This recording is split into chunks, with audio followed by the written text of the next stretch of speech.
2 games and then us.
Good afternoon, folks. Jumping into the commentary box just to make the live feed a bit more interesting. Unfortunately, I'm on my own, so the commentary's not going to be as good as usual, but here we go. Stephen Capaldi with a commanding lead over Gary Thompson at the moment.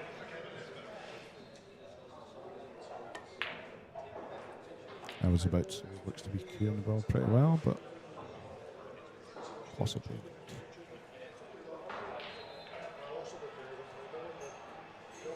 He'll not be happy with that miss.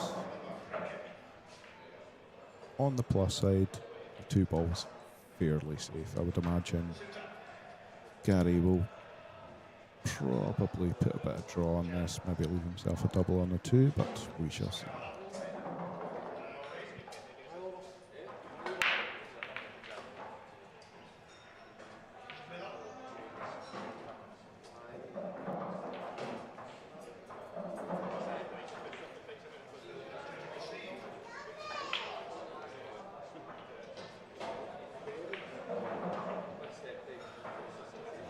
There's possibly a bit too much angle to do what I just suggested, which is why he's having second thoughts.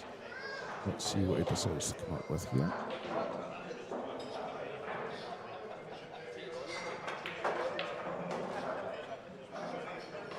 Very nice, very nice shot. Very nice. It's a much more difficult way of leaving himself, and I think he was trying to leave himself the double into the middle bag on the two, but I think he's a bit, his angle's not right there, so we'll see what he does here.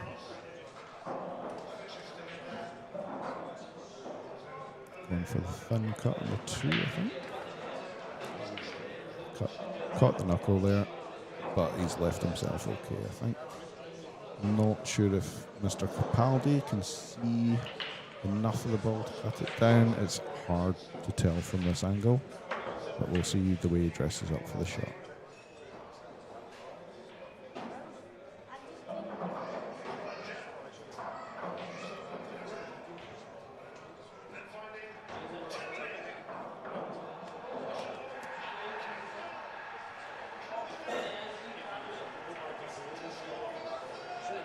Yep, looks like he's okay. He's just going to knock this in. Leaves himself fairly nice on three, natural angle. Once again, on the threes, pretty much natural. Can stick that in, leave himself a good angle on the four.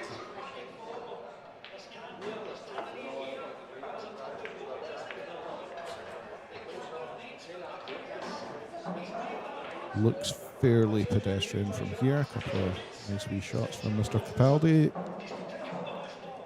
I wouldn't expect him to not run out from here, but oh, well, there we go. Commentator's curse. Just hit that. A little bit off. His opponent Gary's jumped straight in, so he fancies it, definitely. Let's see if Gary can get his first frame on the board.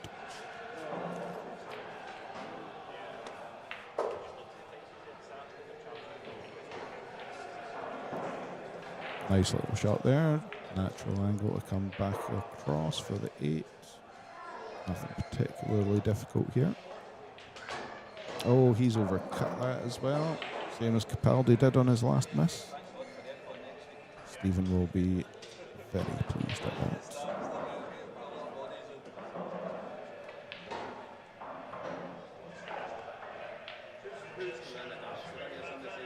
It's all easy sitting here in the commentary box, watching it on the TV. Actually, out there on the table, it's a very different story.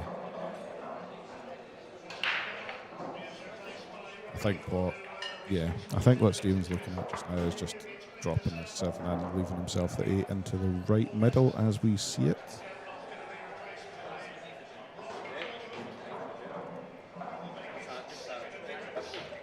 Yep, nice shot.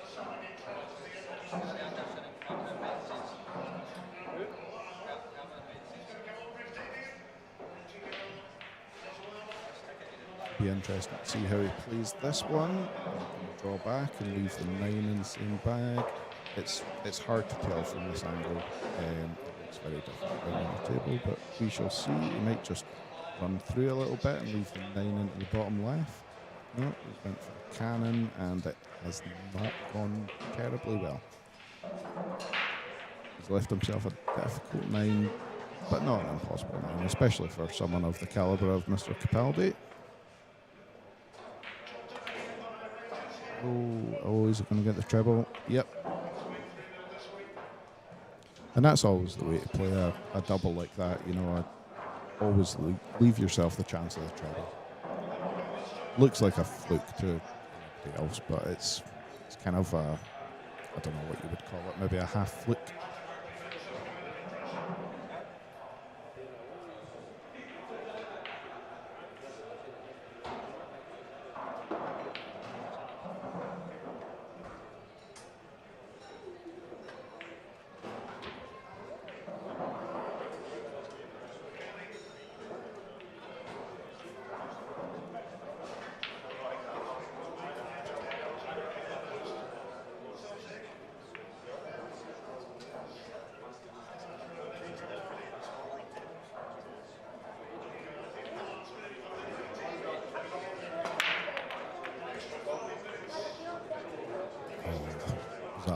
Lovely break, got exactly what he wanted. One on the side, but unfortunately his white got kicked into the same pocket. Really quite a easy looking table, don't really see any major problems for Gary, so hopefully he'll get himself on the board.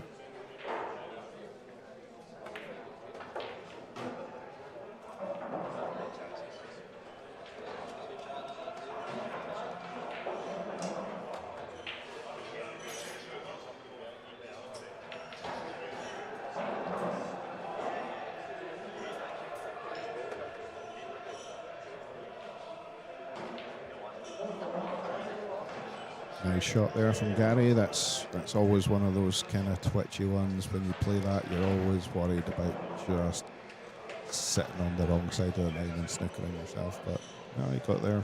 It's very nice.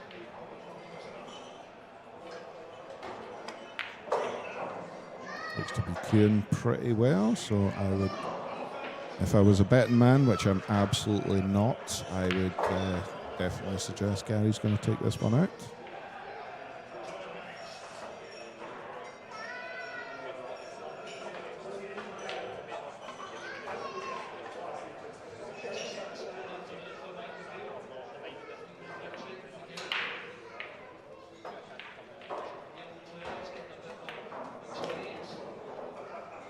Very nice. Good to see on the board. We feel a lot better about that.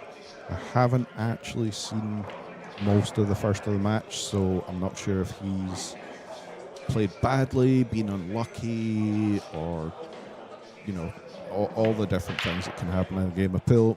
No idea, but it looked to be queuing quite well there, so let's hope he can put a few more frames on the board and get this, make a match of it.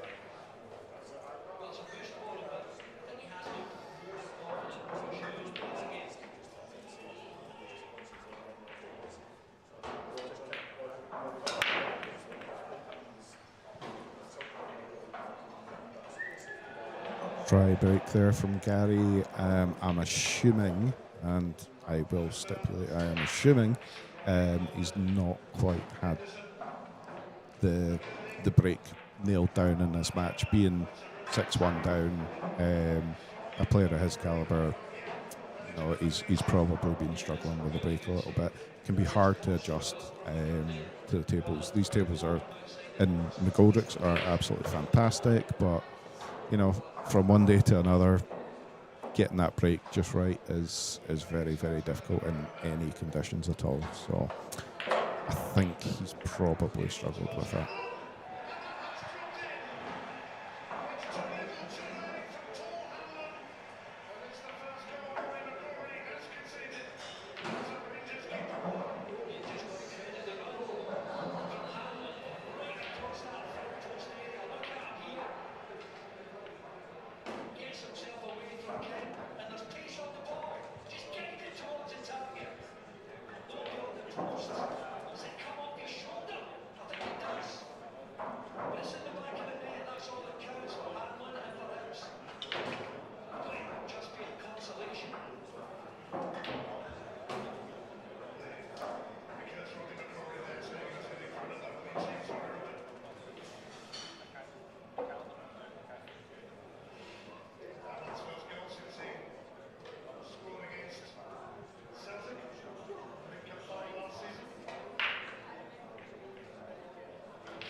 Excellent shot there from Gary. He's been very, very unlucky where the whites landed.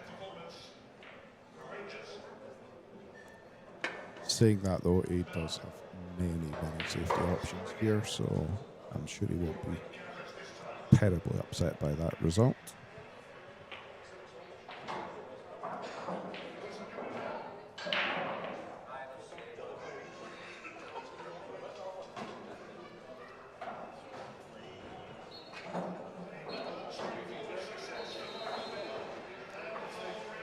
Being joined in the commentary box now by, well, I'll let him introduce himself, Mr. McDonald.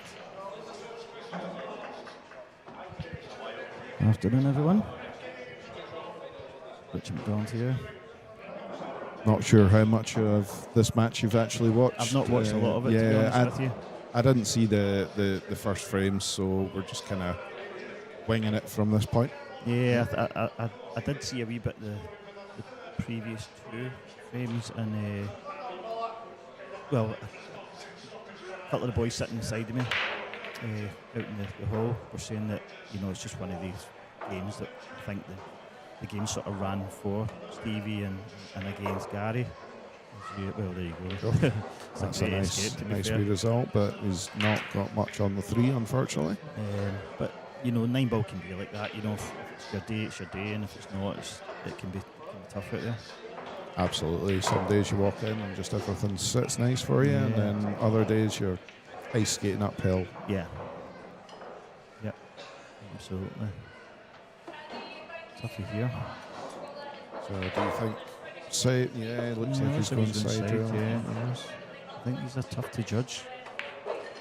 Yeah, I'm not a fan at all of one cushion escapes, because that's exactly what can happen to you right there. What Stevie's done there is he's flicked a tiny bit of right hand side on it, and it just reacts so quickly off the cushion. Yeah. And although this game's 6-1, you know, Gary's such a good player. He could quite easily get this quite close again here, but, you know, I suppose in Stevie's shoes you would just be thinking to yourself, well, he's really got to beat me for 8-1. Yeah, especially with the alternate break format as well. You know, tough. Stevie's just got to concentrate on his own game, not get too upset with anything. Absolutely, he'll get chances. I don't know if you saw the end of the last frame, Richie, no. But Gary took out quite a nice finish. It wasn't anything fantastic or anything, but he looked to be queuing quite well, looked to be steady. So with this, I mean, the 6 and the 9 are quite close together, but I don't think that will really be better right trouble hand side too here. much. Should be able to check across with the 6 in the same bag. Yeah, it's okay there. Thought he'd hit that a bit thick there, but the pockets took it. It's strange because these tables will not big bags for 9 ball tables, and sometimes you play shots and you think should go in and it doesn't, and then some you may hit a wee tad thick and think you might be in trouble, and the bag accepts it. Yeah, the slates on these are really quite deep. So, yeah, they're very far back. Yeah, it happens to me a lot because I'm not very good. But you hit a shot and you're like, yeah, I've maybe hit that a bit thick or whatever, but it's going to go in, and then it just hangs up, and you're just kind of gutted with yourself. But the big thing in these is hitting the right cushion first. Yeah, you know, absolutely. If you hit like this shot in here, if you was to hit that into the right hand knuckle there, it's more unlikely to accept it. Yeah, absolutely. It's quite strange because as a snooker player, you were always on match tables. You're always told to hit the furthest away knuckle, which is the biggest part of the bag. On the 9 ball, it's actually the opposite. You know, if you're coming along cushions, then you want to hit the nearest knuckle because it's a bigger. That's where the bag's at its biggest. Ah, right, okay. Never knew that. Thank you very much. That's a bit of learning for me today. I never actually, I play snooker for a bit of a laugh now and again, but, you know, never been coached at snooker or pool or anything, so I wasn't aware of that. That's guys like myself and Gary and Fraser from the snooker background, it's quite a transition. And I was speaking to Robert Stephen earlier on, and Robert's obviously another very good snooker player and excellent at 9 ball as well, but he's more used to playing 8 ball, and he really struggles with the break, and he doesn't have a break cue. And I was saying to him, you can't play this game without breaking well. It's just too difficult against good players.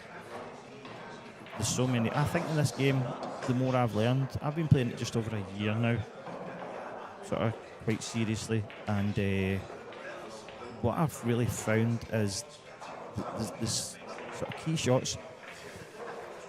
Obviously the break's a big shot, jumping is another big shot, and coming out of snookers, or kicking as they call it, and banking, these are the key shots that you have to get right. And I was talking to Pat Holtz the other night. Pat was on the flyer on Monday, and Pat was showing us some of the diamond system, where you can, and if you learn that, it can make it so much easier. Yeah, that's definitely something I need to learn. I'm very bad at kicking. I used to be a lot worse, but when I started playing again a couple of years ago, I couldn't say how long it's been because of COVID and all that. Yeah. But I was a very good jump shot player previously, and I relied on that far too heavily. So anytime I had to kick, I was just awful. Yeah. Especially one rail kicks, just awful. So when I started playing again, I deliberately didn't buy a jump cue. Right. And I played for a year and a half without a jump cue, and I just so many shots. I was like, oh man, I can jump this so easy. Make the pot. But I forced myself to learn how to kick, and I've gotten a lot better. Yeah, it's a pretty good idea. They're actually, I think there's murmurings that they're thinking about taking the jump shot out the game, because it's getting so easy for these guys that are really good at jumping that, I'm not sure if you can take it out of the game, because it's a part of the game. I don't think that would happen, purely because it's such a, when it comes to TV events and stuff like that, the crowd love to see it. It's a big fancy shot, and it looks really nice, game, isn't it? and all that. So I doubt they'll take it out, but I totally understand the thinking behind that. Especially when guys are just running rack after rack after rack, you kind of want to make the game a little bit more difficult. Yeah, absolutely. And there's obviously the question just now: should it be alternate break or should it be winner breaks? And there's arguments for both, but I quite like alternate break. I think it gives it a more exciting game. Yeah, absolutely. I totally agree with that, but I also do like the winner break for it. I'm totally on the fence on this one. Yeah. I really am. But I think when it comes to amateur tournaments, I think winner break's good. You get some great comebacks and stuff like that. But when it comes to a professional game, or even these guys really top amateurs here, alternate's great, because you're not going to. I personally have sat in my seat for 7-8 frames and not played a single shot when I'm playing someone that's a great player. And that that's not great. No, it's not much fun. I think when you're trying to encourage players to get more involved in the game, I think when a break it can be a bit off-putting. Yeah, absolutely. Totally agree. I think it can be a bit intimidating for a young player if they come in, or an unexperienced player, they come in, think they're fairly good, and then a guy just breaks and runs. They lose the lag and they don't get another shot. And then they're just like, well, I'm not all of a playing that sudden the anymore, lag becomes such a big shot. Yeah, the lag's a huge shot. I know, it's absolutely crazy. And again, in snooker, it's not really, the break-off's an important shot, but it's not really that big a shot, apart from you're playing the really top guys. Yeah. If you leave a ball sticking out, they've got. That could have hung over them. That's the kind of wee rubs that you see sometimes. If you're 6-1 down there, that's probably going to rumble and hang over the bag. Absolutely. But when you're 6-1 up, or 6-2 up, sorry, that's the wee things that's just sport, I suppose. It's not just akin to pool. It's every sport. If you're doing well, you tend to get these wee rubs. Happens in poker as well. Oh, really? Right. I'm not a poker player, so I wouldn't even be able to tell you how to. The guy with the big stack always gets the rubs. Oh, right. Always gets them. just the way it is. Yeah, see, look at Gary breaking here. You know, that to me is somebody that, you know, that's just a crazy break. I think for somebody as good as Gary to be breaking like that doesn't make much sense, that. Yeah, I've been struggling with the break myself since we introduced the break box. Really, I mean, I had it down when we didn't have the break box, and since the switch, just can't get it. Yeah. For me, it's been a godsend because my breaks was never great, and since it's went to the box, I can break a lot better. So it's been an absolute godsend for me.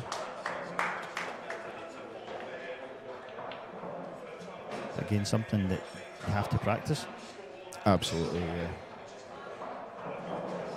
Strange choice of shot. Not a great shot from Stevie. Don't know if this goes rail first along the rail here, but if not, it's got plenty of safety options. Plenty of safety options, yeah. You could play it straight on a bit, touch her right hand side and flick in behind it.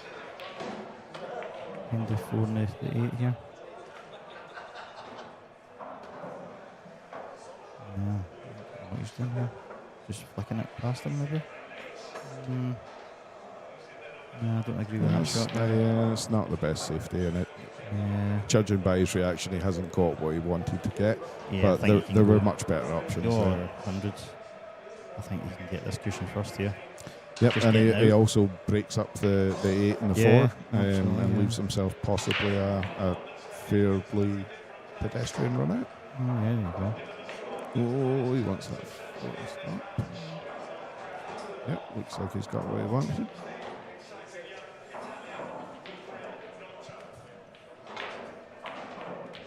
Yeah, good shot. Yep.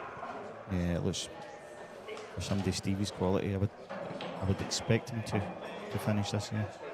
Yeah, he doesn't miss much when you know the balls are all in the open. No. There's nothing tied up. He generally finishes. Yeah, he beat me 8-6 yesterday, and none of the twos played particularly great, but he's very solid. He doesn't make many unforced errors. That was a strange choice of shot for me there. You know, I suppose maybe if the 4 doesn't pass the 5. But he's a very good middle bag player. I'll probably just give him the commentator's cuss there. There you go. Yeah, he made it nice. I can't see Stevie missing from here.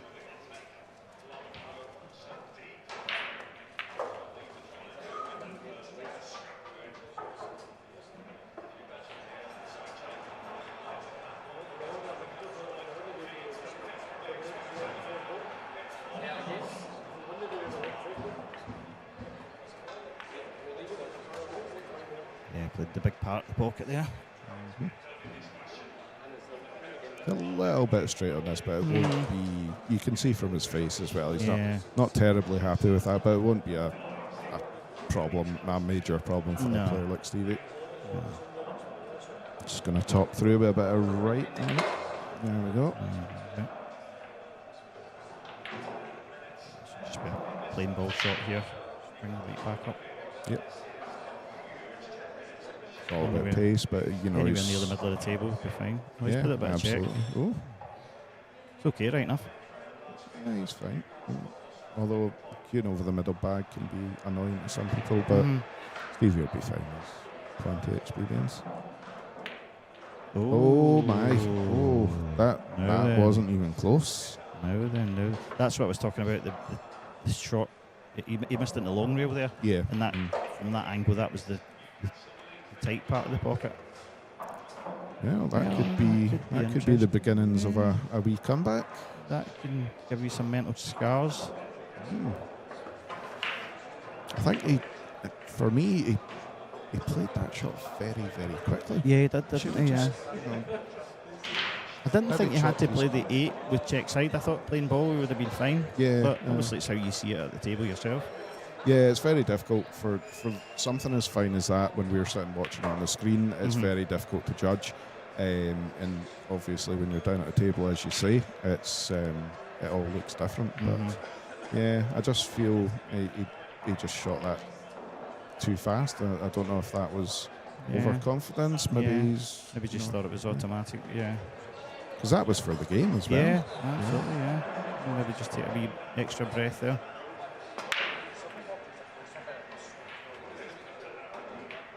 Definitely annoyed with himself. He put a little bit extra on that break there.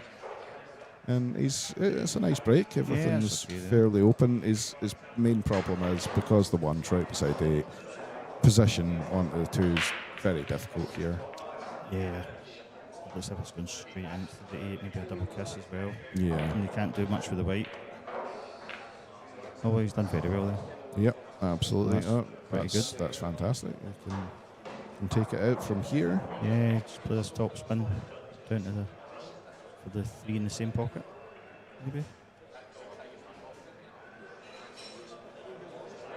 In other games, it's 6-all with Elliot Sanderson and Simon Gardner. Oh. Anton Riley is 4-3 up on James Jack. Fraser Patrick and Sayembo are 2-all. And JJ is 5-3 up on Chris Cowie. And on tier 2, Matt McAllister Jr. is 3-1 up on young Evan Corrigan. Young Evans played very well this weekend. Did very well, yeah.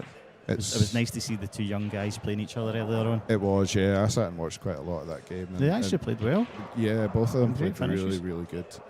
And with, in the setting that they're in, with, lots of guys around watching, it would be very, very easy for a young man to get intimidated and get nervous and stuff. But both of them just seemed right at home and just got on with their game, which was really, really good. Yeah, it was lovely to watch. Yeah.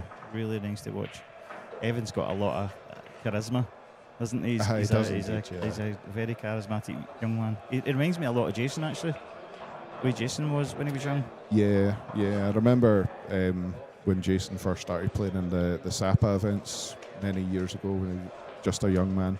And he always just had nothing but confidence and just went for everything. Didn't always work out, but he stuck with it, and well, look what he's become now. So. Yeah, absolutely. He used to, when he just left school, he used to clean the snooker tables in the Masters Snooker Club up in Denison, and myself and a few of the other pros that were in there at that point, we used to play him at snooker, and he got very good at snooker, which it's not surprising because he's a good curist. But it was he wasn't scared to play the better players either. You know, he just came in and took his medicine and just went away, came back in the next day, and was never scared to play any of the better players. And he ended up really quite a good snooker player. I mean, that's always, I think your mindset is just such a huge thing, especially for any young kids or even older folk kind of taking up the game late on.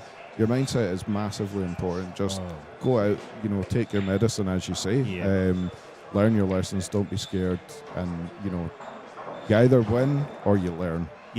And if you have that mindset, then you're going to do well. Yeah, absolutely. No, you're totally bang on there.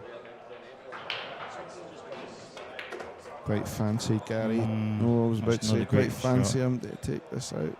Oh, no. He's okay. It's landed okay. He's okay there. Again, that's a kind of snooker player's way of playing that shot. Rather than playing maybe twice across, or I wasn't quite sure the angle he had there. I'm looking back on it on the other monitor. Yeah, I suppose he did have to play it that way, but he's went a bit close. Yeah, twice across was risky with the 7 and the 8 sitting right there in the middle of the table. I think he's going to land okay. He's got a long straight shot, which as good a curious Gary is, I would have fancied him for this. Yeah, I mean, I struggle with these because I'm not that great a curist. I actually would prefer what looks like a much more difficult shot. That's very unlike him to do that. That's just putting a tiny bit of side on the ball there. Yeah, potentially just feeling the pressure a little bit. Yeah, absolutely. You say that even in that situation, the mindset is so important. As Elliot goes 7-6 up on Simon Gardner. The mindset there. Gary's probably thinking to himself there, I need to cue this well or else I'll miss it. Whereas if you're playing well, you You just see that shot as what it is. Just cue the ball straight, and you're never going to miss that.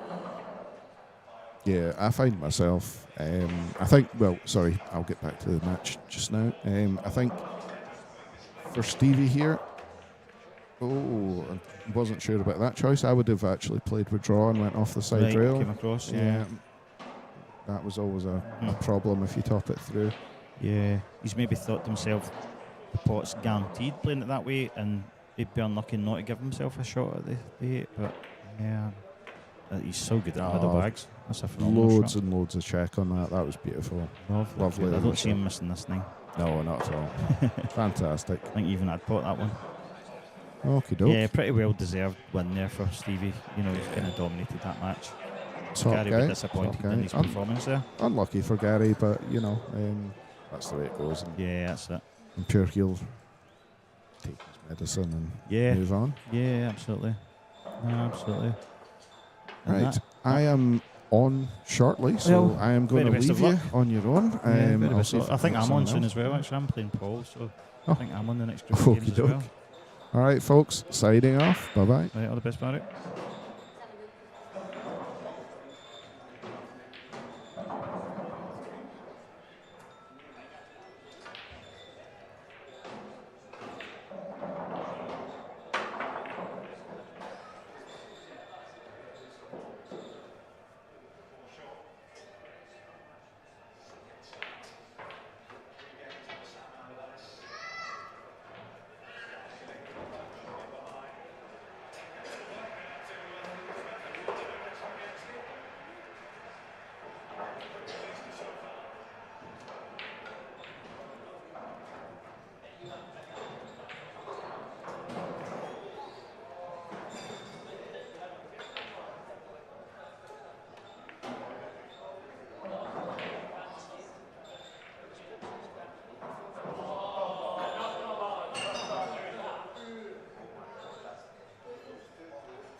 Okay, coming up next on table 11 is Adam Smith and Dawood. Well, that should be a really good game, that. Dawood is a tremendous cueist, and Adam's just a serial winner. So something's got to give here.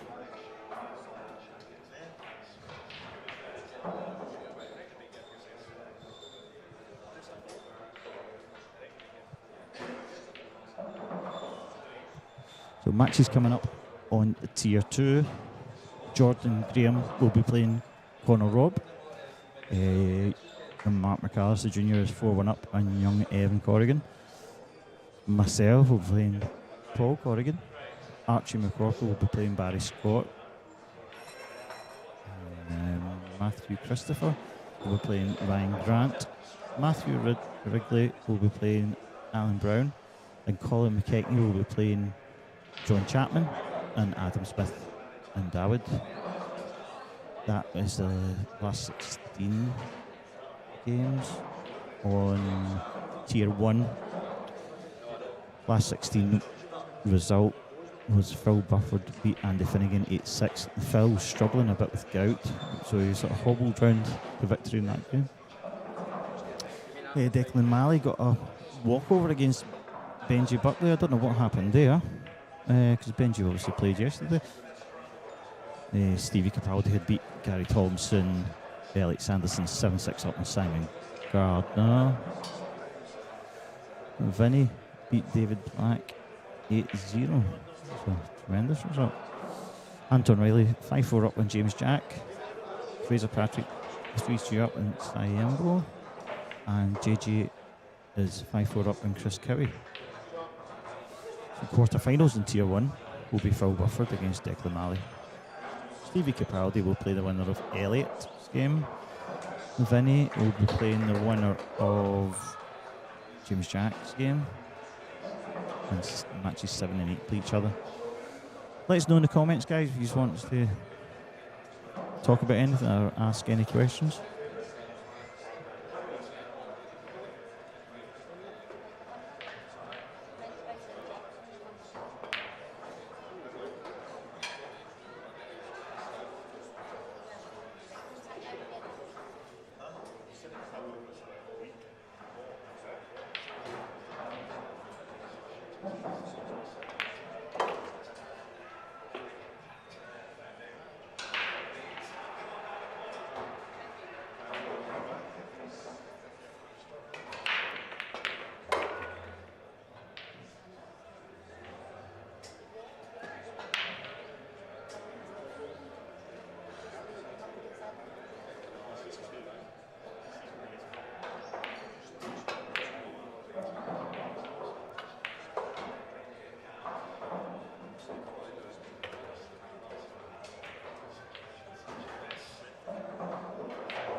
Hey folks,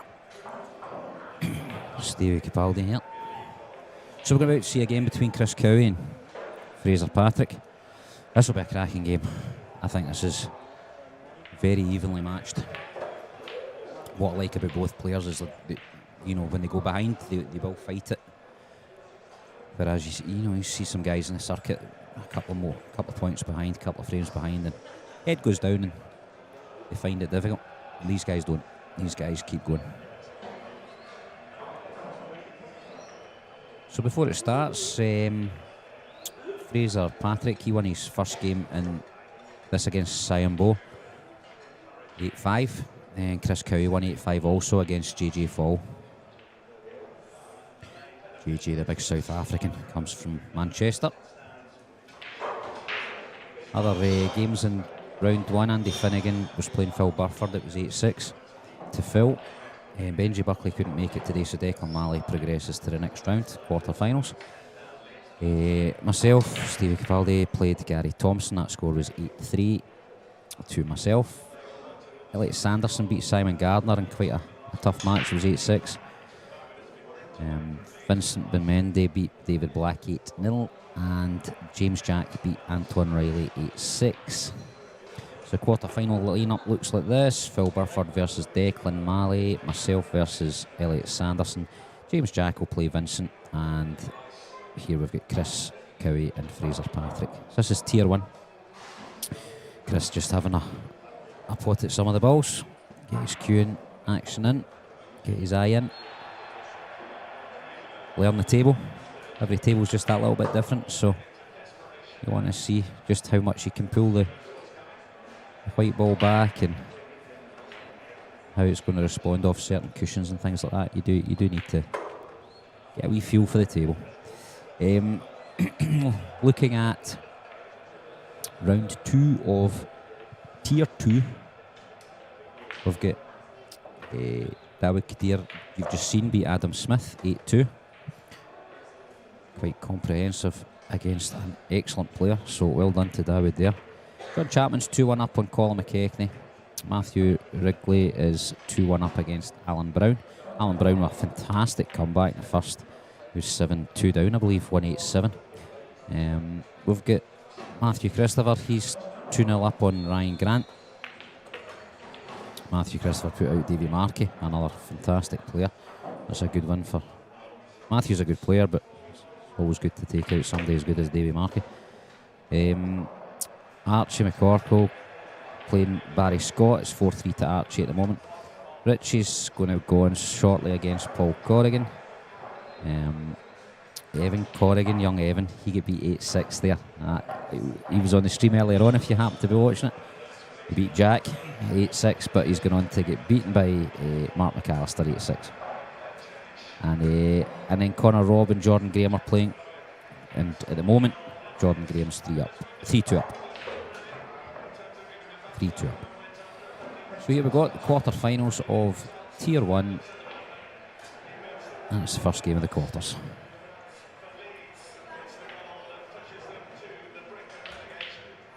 Chris Cowie, he's played for a long time at the 9-ball. Used to come up many years ago playing the SAPA events up here. He comes from just outside Newcastle. So he's come up for many years to Scotland. Plays in the GB9 circuit as well. Very accomplished player. It went off the boil for a wee while there. He's training up for a marathon, a half marathon or something just now. He's doing 10Ks regularly, so he's starting to get himself into a bit of shape. He says he feels good, and it's translated onto the table. He's had a lot of good results recently, so we're seeing a new Chris Cowie, or we're seeing the Chris Cowie of old maybe, coming back into the game, so that's good. He's playing against Fraser Patrick. Fraser Patrick's arguably known as a snooker player, Q School. He's kind of been just inside the top 128 on the snooker circuit for a couple of seasons. Not sure what his highest ranking was. I would guess somewhere in the 70s. He's had a couple of good results, but he's maybe not gone on the way that he'd hoped to. Still working at it though. At the moment he's got a problem with his neck, which I'm trying to fix for him. It's certainly making these games a little bit more painful for him. So, nice break off from Chris. Couldn't hold the one ball, unfortunately, so he'll be trying to work out whether to take this on. Getting position in the 2 ball is not easy, so it's possibly not worth it. He'll maybe try and slide in what. He's going to slide across the table. Yep. He was hoping to get in there behind the black 8 or the purple 5 ball, but not managed it. Fraser just concentrating on keeping the 1 ball safe. He gets the snooker as well, even better, but not this time. This is slightly more difficult safety from Chris. He's looking for somewhere to hide the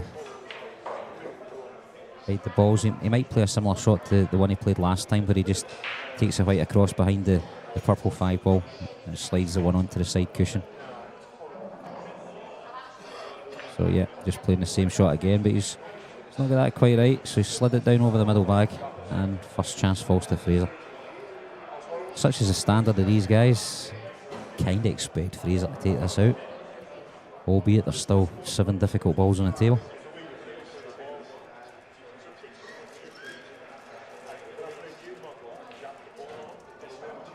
So he'll try just hold the white, screw it backwards just a touch, that's it. And then he'll slide through the 2 ball, maybe an inch or 2 to leave himself the 3 ball to the opposite centre. Now he had a wee look at the 5 ball to see if it passed the 8. I don't know what he decided there, but he can go above the 5 ball and take it down into the bottom corner pocket, or he can go in behind it and take it to cross middle. Looks like he's going above it. He's not hit it hard enough though. So he was trying to slide a couple, maybe another 6 or 8 inches up the table. Leave a long 5 ball down to the bottom corner, but he's not managing that. Now he's got to figure out where the safety is. He's quite quick down to this. He's just going to tuck the 5 in against the 8 ball. Yeah. And he's actually made a wee mistake there. If he can hold behind the 6, he's okay, which he has. I reckon the 5 ball passes that 8. If it doesn't, Chris will not worry about hitting the 5 ball. In actual fact, he might play not to. He might tuck the 6 in beside the 9. So, you know, if the 5 doesn't go up past the 8 ball, Fraser, if he gets ball in hand, is going to take the 5 ball down to the bottom corner pocket, placing the white somewhere close to where the 8 ball is just now. But that makes position quite difficult. So if he can, if Chris just nudges the 6 ball in on to the 9 ball, it's going to be very difficult to get position on an already difficult pot. However, if the 5 ball goes past the 8, he's got to hit it. He's got to move something. So the shot really is to come off 1 reel. He's looking at 2, but I think the shot is to come off 1 and just to land on the 5 ball. But he's going off 2 cushions. He's going to try and catch the edge of the 5 ball and bring the white back down the table. It's not really that close, so I'm guessing the 5 ball doesn't go from the way Fraser's going. Yeah, so this is a shot I talked about earlier, but if Chris had knocked the 6 ball in on the 9, it makes position here a lot tougher. I actually wondered if that was going to go there. Sometimes when they come off the cushion like that, they don't get in.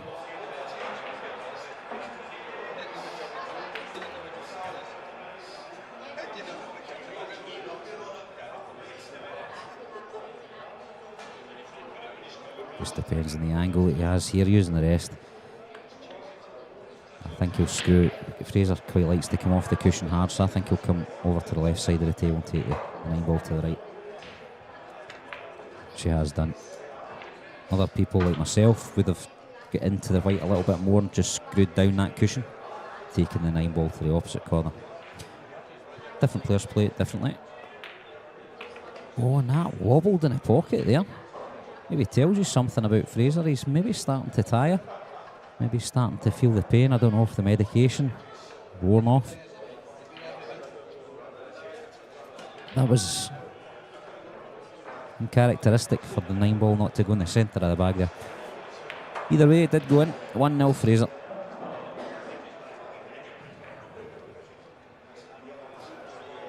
Colin McKechnie's levelled it up with John Chapman at 2-all. Matthew's got a 3-1 lead against Alan Brown now.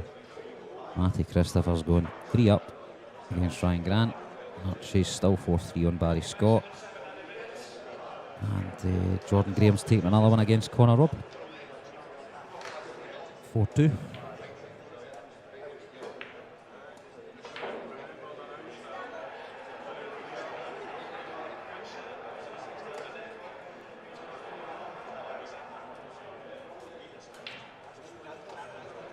Fraser taking the white ball over to the very edge of the break box. Gives you a different angle. 6 is going in the middle bag there, as you see. He's trying to play the 1 into it.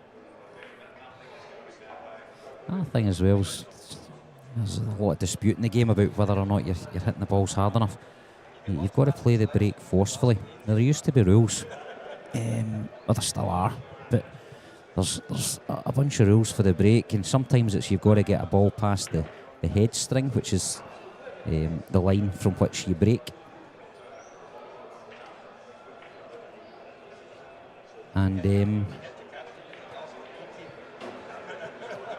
yeah, that rule's been taken away because what they've done is they've stopped you breaking from the side of the table.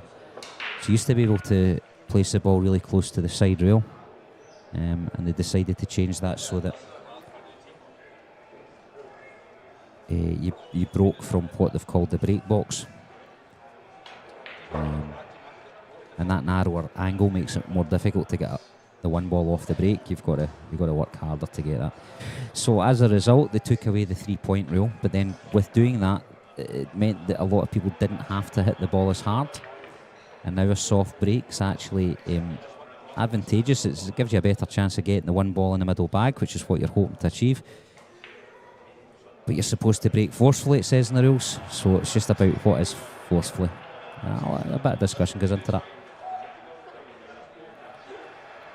Also, you've got to get 4 balls to hit a cushion off the break, so that's the other rule that you're looking for, and that's easy enough on a table like this because the table's fast, so the balls will move across and onto the cushion, no problem at all. So a nice snooker laid there by Fraser Patrick. Chris got to get out of it. If he slides past that cushion, it's the perfect angle, but he's just missed it. Just hit the middle bag and it slowed him up a wee bit. So ball in hand for Fraser. He'll expect to take this out. There's no complications in the table here, so there shouldn't be a problem. Joined in the box by David. David, I'm just talking just now about the rules around the break.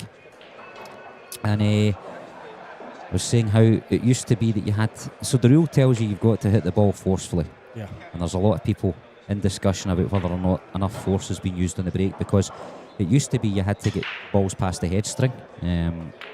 However, with the introduction of this break box, they've taken that rule away, and it allows people to hit the ball a bit softer. In actual fact, it's advantageous to do so.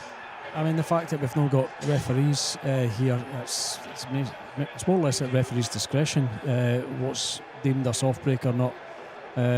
You saw it in the Masters. If the referee was deeming it to be a soft break, he was stepping in, letting the players know. I don't know, maybe the tournament director could keep an eye on things, but I don't think anyone's had any complaints yet. So funny you actually say that. That's I hope Richie listens back to this, but Richie and myself played the first game yesterday against each other. Yeah. So in my first break, I've hit the balls hard, as I would expect to do. He's broke the second rack, and he's played what I would describe a soft break. Yeah. So again, because it's a woolly area, and because we don't have the kind of referees, and I'm not, I don't know, I prefer to concentrate in the game than start and get involved in sort of that discussion. So what I did was, when I stepped up for the third break, I took a bit off it, because you can control the 1 to the middle bag a bit easier if you play a bit softer. Definitely. And so I did that, and I hit it at what I deemed to be similar force to what I felt Richie had used. And so the first time I did it, I was aware that I didn't think I'd hit them hard enough. But then I didn't think Richie had hit them hard enough. So I thought, well, it's a level playing field. Yeah. He's going into the next one and tried to hit them, but he's miscued a wee bit, so it's hard to tell whether or not there was enough force used. Yeah. And then I've gone and used another soft break in my next break. So I've done 2 in a row, if you like, without knowing what he had planned to do in the second one. Yep. Now, Richie wasn't happy with that. He's then stepped out and had a quiet word with Craig, the tournament director. Okay. Now, I can only guess what the conversation was about, and it might be wrong, but I would imagine it's, what do I do here? I think the break's too soft. I think that's what he probably would have said. And so I've just done what anybody would do. I've increased the amount of power on my break. But he's then had to increase the amount of power on his break as well. Yep. And it didn't allow him then to control the racks the way that he had been at the start of the game. And I actually think it helped me get over the line. The fact that he couldn't get a handle on the break. Now, don't get me wrong, Richie's an incredibly good player. It wasn't that he was hitting the balls wrong or he doesn't know how to break. He just wasn't getting the rubs. But part of that comes from hitting the ball that bit harder. You don't have as much control. No, definitely not. It's a bit of a gamble. The hard break, well, you just saw there, Chris breaking. Just popped it off the table. Fantastic break, but you lose control of the white ball. There's less control in it. I mean, you saw the guys in the Masters as well. They were cutting off the cushion and into the 9. Yeah. You're having to use a forceful break for that. You can't really soft break and achieve that. So a lot of them are adopting for that move. And I've noticed a few guys as well.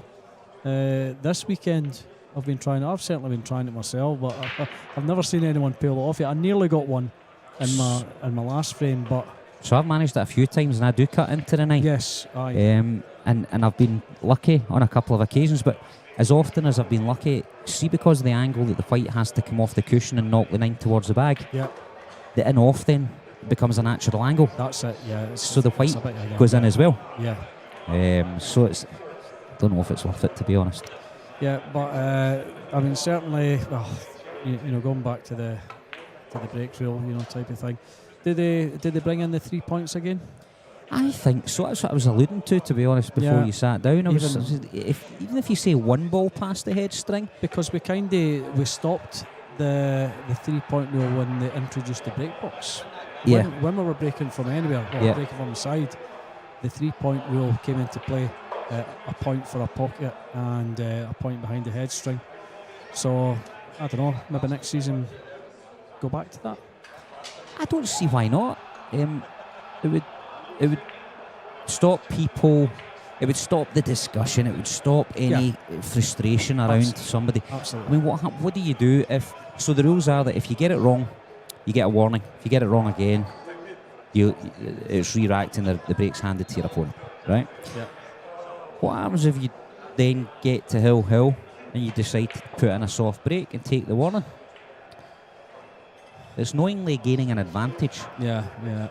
And I wouldn't want anybody to do it. I couldn't name anybody I think might do it, but it's there for somebody to do. So there has to be a set rule there. 3 point rule being the fairer way. Yeah. Then there's no doubt about it. You can use a soft break if you want, as long as you're making the 3 points. Yeah. I mean, a lot of folk can soft break and make the 3 points. So it's again, there's always going to be an argument about the soft break. There's guys that can soft break and make 3 balls off the break. They can, but the risk increases, doesn't it? Certainly David? does, aye. Yeah, and you've got the risk of having the referee on your back.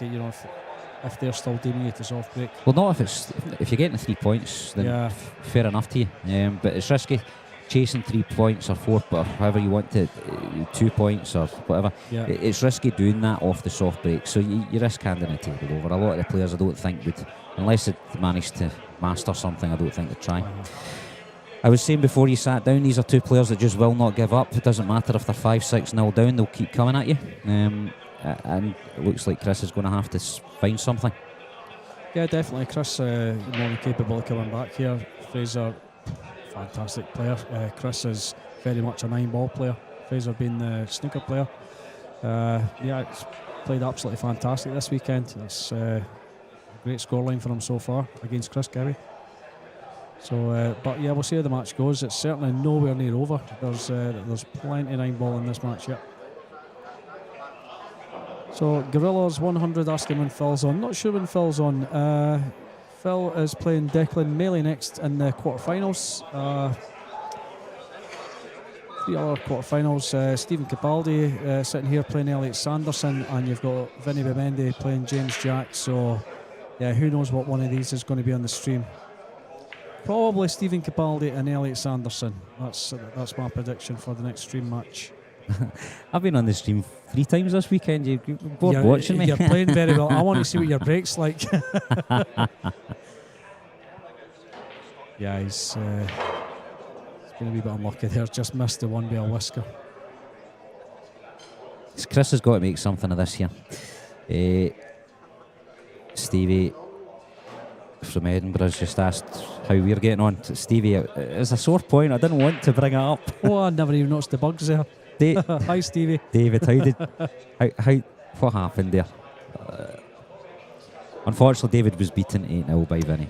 I always get beat 8-0 by Vinny. I don't know what it is. I've very rarely taken racks off Vinny. We seem to get picked out all the time. I don't know. Is the computer recognising the names? I'm not an expert on algorithms or anything, but is there something going on there that if it fancies pairing the 2 years up? I don't know. Well, I used to wonder about that. So if the algorithm, don't put the white in. Don't put the white in. He's all right. He's absolutely fine. Is there a gap there? Yeah, I know what you're saying. Like, so if you put, it doesn't matter. Let's say you put 64 people into a draw. If the algorithm typically goes to players 7 and 8 playing each other, then that's when you would play Vinny, because your second names both begin with the letter B. Yeah. There's 2 fouls. And that's Chris telling him he's had his 2 fouls. So Chris will be looking at how he makes the 3rd foul now. This is the bit, David, where I think inexperience sometimes. Now I wonder what Chris will do. Chris shouldn't be trying to make his snooker on the 1 ball. Should be taking the 1 here. He takes the 1 and plays the snooker on the 2, because he can jam Fraser in behind. Absolutely. And one of the balls round about. I'm very surprised he's doing this, to be honest. Yeah. He shouldn't be playing this shot, whatever he's about to do. I don't agree with this. He's just he's a bit of a brain freeze here, you know. I don't know what he's thinking. There's no need for him to attempt to find this snooker. He's taking the one again. Yeah. He's taking the white ball up and down the table and behind the 8. So that's exactly what he's doing. But I'll tell you what, he's going to pull this off. It'll be a great shot. But he's still got the snooker, but geez, why not take it off the 2? It's an easy one to get out. He could have welded him to a ball there if he took the 1 first, snookered him off the 2. And our mouths were shut. He's absolutely got away with it. So yeah, very well done. So 3 fouls in a row, guys. If you're not used to watching this is that's loss of frame. What do we know? Well done, Chris. Within the same rack, we had that argument last week. There was so you don't have to. So we're saying he can pot the 1 ball and lay the snooker up in behind the 2 there. He doesn't have to play the snooker on the 1 ball. Although many players do. Because there was somebody last week said, well, wait a wee minute, you potted the 1 and then laid the snooker. But it's your 3 consecutive visits. That was against me. Was it against you? Yeah, and it was a player that was sitting at the side that just happened to be watching the game that pulled me up for it, saying, that's not lost a game, that's not 3 in a row. I says, the guy's 3 fouled. He says, yes, but you've potted 2 or 3 balls and then you've snookered them. I says, yeah, but he's 3 consecutive fouls. Exactly. So, that's it. Watch, you foul 3 times in a row in the same rack, and it's lossy rack. I once pulled up somebody because he made 2 fouls. I potted all the balls, won the frame, broke in the next rack, played a snooker. He didn't get out the snooker, and I was like, there's your 3rd foul. He's like, you are kidding me. I was like, yeah. It's got to be the same rack. I'm only winding you up. Aye, absolutely. Oh, I'd have been daft for that one. I would have thought you'd been serious. So Chris Cowie, do you know what? I find this so interesting. I love this game. Chris is 3-0 down. He knows he's got to pull something special out the bag. And I feel as if that's a statement, the 3 foul statement that he's just made to Fraser. I'm a player here. Yeah, absolutely. And I know your weakness. Yeah. And I can get you on it. I think that was huge from Chris. winning on 3 fouls rather than just potting out the balls, because Fraser will go toe-to-toe on it with absolutely anybody in the game if it's a potting game. I don't know if Fraser jumps. Does he jump? He prefers not to, but he can. Yeah, I mean, a lot of the snooker players here don't jump. He jumped twice against me and potted both. Right. So, he's capable, but he always opts to play the cushion if he can. Yeah. So Chris just... Oh, That's all right, though. I honestly didn't think I could go there. I thought he was going to try and lay him off again with the snooker, but I think he has snookered him anyway. But certainly never meant it. A wee flick of this. Oh, he's Got the unlucky. double kiss. He's hit it too fully, hasn't he? Again, I'd be interested to see if that one ball was touching the bottom cushion, because if it was, that's a foul. Yeah. If the ball was if it's frozen. yeah, I'm looking at the that's replay. true. We've got the pleasure of a replay on the screen to the left, but I think it's off. That's hard to tell. That's very hard to Hard tell. to tell. Yeah, I mean, if anyone's watching, it's 35 foot watching YouTube, give it a little rewind back if you like. Take it as far back as when the one hit the cushion. You'll be able to tell if it was touching or not. So Chris, if he has ball in hand here, can get on that 2 ball far easier. That was a tough shot for him. Yeah. He was having to thread a needle there. So if he'd had ball in hand, it would have been easier. But It's an easy enough safety for him here. I mean, does he come down behind the 8, or is he just happy settling behind the 5? no, I think he comes down behind the 8, and I think he just nicks off the 2 ball. I don't want to move that 2 ball much. Yeah. No, he's moved it up the table, but he's got the white when he needed it. Yeah, down behind the 8. Yeah, that's ideal. That's a really good shot. So With all the balls wide open as well, Fraser's got to get something on this. yeah, he's got a fairly easy hit. He's if that's it, could put it in. Yeah, And he's missed it by quite a bit. And so he did in the last frame when he got his 3 fouls. So I think this is Chris just letting Fraser know Yeah. that he's I've got something over you here, Fraser. Asserting his 9-ball authority on him. Yeah. So yeah, is that one foul? That's just one foul, isn't it? It is, yeah, but I'm hoping that Chris... well, that's the other thing. If that 1 ball had been on frozen, it would have been 2 fouls in a row. But anyway, Yeah, I definitely. don't think it mattered to Chris. Chris will want to show that he can pot too, so Yeah, he'll be it's- taking this out. Yeah, it's got to be a run out here. And I fancy him to make it as well. Yeah, definitely. So he doesn't have to do nothing with the 3 here. He's No, he can Stand up stand for down or final he can run four. off. I'd run off the cushion personally, but no, that's straightforward. nothing too tricky here for Chris. Unlike myself, of course, it's always sell myself short. That's why I'm sitting here and I'm not playing anymore. Listen, you had a good run yesterday. I did have a good run. I played well this weekend. Even despite getting beat 8-0 by Vinny. Vinny was fantastic the day. Vinny says he says I'm playing really well. His safety play was excellent. He knew his limits. He knew when to put me in trouble, and he had me in trouble a few times. And I just couldn't get out of it. And anything he did leave, which wasn't much, I just wasn't capitalising on. I couldn't. I never had enough table time. So can't complain. I've got the donut. And Vinny's a very good player. So, a tricky one here. He needs to sail across the table once or twice, leave his sail on the 6. Just roughly leave the cue ball with the 5 as twice across the table. Could take a wee bit off the white if you wanted and roll it in and take the white back over towards the pocket he's closest to just now, because he can take the 6 up from there as well. But he's done what you've suggested, twice over. Yeah, he's all right. That was a nice pot. Yeah, That was a nice pot.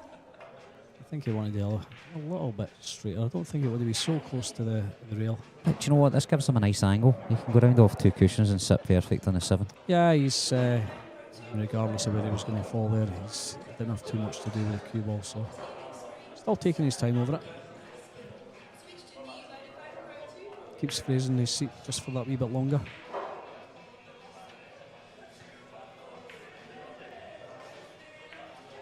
Looks like he's digging in. He's maybe going across the table with a wee bit of run inside. 7 in the same pocket. Yes. It's not good enough though. He's not hit that great at all. So he's still got a wee bit of work to do here. The thing is, he can play a really thin cut up into that bag, take the white down to where the bottom cushion somewhere, and even if he misses a 7, provided it doesn't knuckle, Yeah. he'll leave it difficult for Fraser to get the 7 and back down for the 8. He's gone for the pot. Absolutely. Oh no! Oh no, he's not. What the arrow? Is it just reinforcing that kind of snooker thing? Might be wishing he had went for it. Well, I think Fraser will have a shot at this. Absolutely, yeah. I mean, the cue ball's going to come down to the 8. Even if he doesn't make the shot, he's could be putting him in a wee bit of trouble. Now, if he uses side, he can come off the side cushion. See if he plays it plain ball and gets it just right. He should be on the left of the black, but not in the pocket. Looking at the angle on the screen, Looks like he's taking it on. I think he's put a wee bit. Yeah, he's gone off side cushion. Yeah, He's played that brilliant beautifully. shot. Oh, bounce. There we go. Doesn't Ideal. even need it. Should be 4-1 Fraser. That'll have bothered Chris. Chris was in command there. That was his table. So yeah, well done Fraser, 4-1.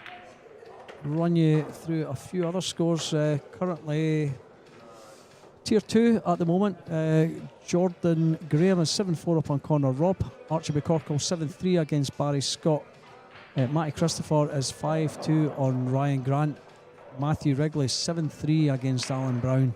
Thought that one might be a little bit closer. Alan's still got time to come back yet for that one. Well, he was 7-2 down in the last game and he won 8-7. Absolutely. And John Chapman 7-2 up on Colin McKechnie. And as you're watching here, 4-1 Fraser Patrick against Chris Cowie in Tier 1. Don't know if you were playing at the time, but what a result, David. 8-2 over Adam. Don't imagine Adam gets beat by a scoreline like that very often. He doesn't get beat by that very often at all. Taking anything away from David, he's a fantastic player. Yeah. And can do that to absolutely anybody, but yeah, And well done to him. the scary thing is he's not a 9-ball player. He's the guy's an 8-ball player. He'll argue he's a snooker player. Well, certainly this guy here's a snooker player, but he's shown that he's a equally competent 9-ball player as well. Snooker players I've been playing this weekend, Richie McDonald in Yeah. the first game, Fraser Patrick in the second, and then Gary Thompson Yeah. in the third. Just need to get Robert next. That's it. Is Robert out? I think He's out, gone. is he not? Aye. Oh, it's gone. Yeah. How are you at snooker yourself, Stephen? You play it? When I was young, Yeah. I love the game. I must say, it's of the Cuesports, it's my favourite. I love watching it. But you need to play regularly to enjoy it. Aye, Otherwise, you're just frustrated with yourself because you can't do the things that you once could. Yeah.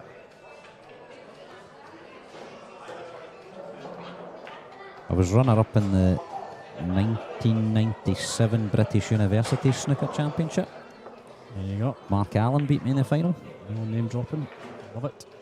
Don't know if Mark was at uni. I think he was a ringer. Mark Allen. Aye, he's. Aye. He certainly came on since his uni days, I'm sure. Yeah, he's doing great things just now.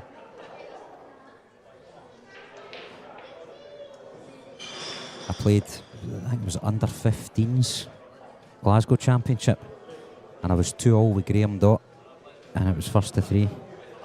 And he knocks a 1-4-7 in against me. You're absolutely joking. Brilliant. That would have been good to watch. I know. Not for you. Well, at the time, you didn't know who Graham Dott was going to go on to become. Yeah, well, you could guess. He was. Yeah, he was had known an in the idea. circuit, but Yeah. yeah.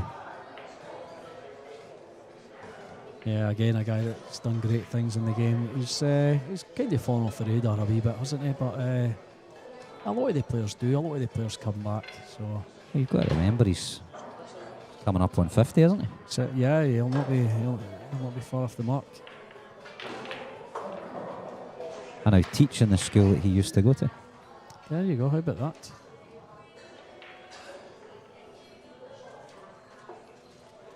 Should he have stuck in at school? No. Definitely not. He should have become world champion. Yeah, That's definitely. chose the right career path. So again, Chris Cowie's got a bit of a chance. He had a chance in the last rack, let that go. So he has to. I feel he has to win this one. He doesn't want to let Fraser go 5-1 up. I don't think he hit that 3 ball into the middle bag there with the authority that I would expect from him. Definitely not. No. He kind of tentatively ran the ball up and down the table without the authority I know he's got. Makes Let's this see what he shot does a wee here. bit trickier. Let's see, that was hit with more confidence, more Yeah. authority. Yeah. So much so he's actually going a wee bit further than maybe he wanted to. Yeah, there's quite a bit of traffic there. The 7 and the 8. But it's not a bother though. He just plays this plain ball and he's got the 6 ball into the middle. Straightforward dish. He's got to get perfect on the 7 to leave himself the right side of the 8, and then it shouldn't be any trouble for there. So let's see what he does here. Tee shot.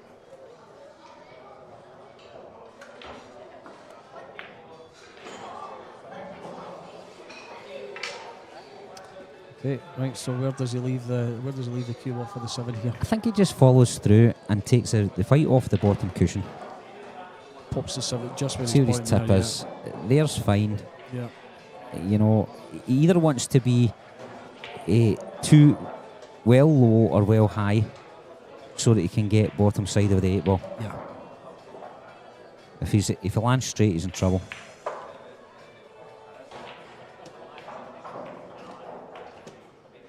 Not straight. Not straight. Nah, he's Not straight. not came up as far as what he wanted there, so he's still got it all to do. No, well, he's got to either play the plant or he's got to play the double. That's his 2 options now. I'd fancy the double. Yeah, I mean he can stun the cue ball there, and See, if he gets the white in the right place, he can play the double and nudge into the 9 with the white and gives him a second option if the double doesn't go. yeah. And that's the you kind of.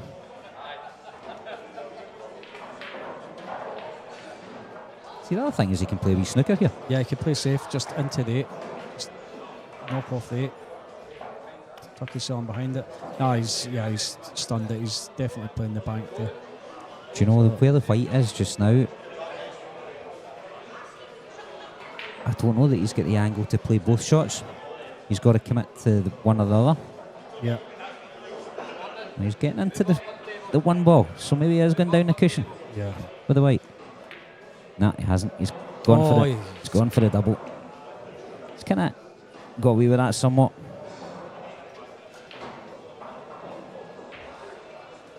So Fraser should just be playing safe here. Leave a bit of distance between the balls. Aldo Brown's not making the massive comeback he did in the last one. Unfortunately, Matthew Wrigley's taking that 8-4. Very well done, Matthew. Great player now. He's come on so much in the last year. Yeah. And John Chapman has just put Colin McKeck now 8-2. John Chapman v Colin. Good to see Colin back though playing. He's not been in it for a while, so it's good to see him back. I think I'm about to get called on. I think you very well may be leaving me alone here. Kind of thought that would be the next match. He's gone for the big double. Oh, it's in What about that? He's there. nailed It's it. in. A wee wiggle to get him there, but it's there. And this is where the 9 ball player's got a fraction of an advantage. He knows doubles, Yeah. he knows snookers, he knows angles that some of the top players don't know yet because they've not played it long enough. Yeah, absolutely. And then it all changes when you go into your club tables as well, because the cushions and the cloth and the balls are all different. So That's it. Well, I mean, even this being a club, you know, these tables are, you know, they're as professional as you're going to get in any club in the UK. These tables are very testing. you take somebody like Darren Murray. Darren Murray can fizz a ball around a table like nobody I've ever seen. I know, yeah, And yet at the same time, on these tables, you don't get the purchase that he needs to do what he does. I know. So he's got to play a totally different game, which is why I think Darren doesn't take the scalps that he once did. Yeah, it's these tables are they're completely different to anything you'll play in any other club. Well, I'm not on yet. They're putting on a couple of the quarterfinals from Tier 2. I think you may be on the streaming table. I think they're going to wait and get this one on the stream table. 4 in a row. So Phil Burford and Declan Maley are going on table 14 just now. So they're going to be kicking off, as is Jordan Graham and Mark McAllister Jr. Looks like they're straight back on. I think Jordan's just came off the table. So yeah, table 16 they're playing on. Right, he's got a ball off the break, which again, he's taken the one ball too high, but it almost looked deliberate. I don't know if he's got a different break on the go here. Have to have a closer look when he breaks again. Looking at the replay that we've got the pleasure of. 6 ball. Aye, nah. It was a 4 ball. I mean, has Chris been playing into the pack? Has he been playing off the side rail into the pack? Or No. Has he been breaking like that all the time? Aye, he's taking the white up the table. Yeah. Because typically, if you don't get the one in the middle bag, the one's up the table. So taking the white up the table is not daft. Yeah. Only thing is, if the end don't get a ball, you've given the first shot to your opponent. Yeah. I don't know why he didn't just play a stun shot then.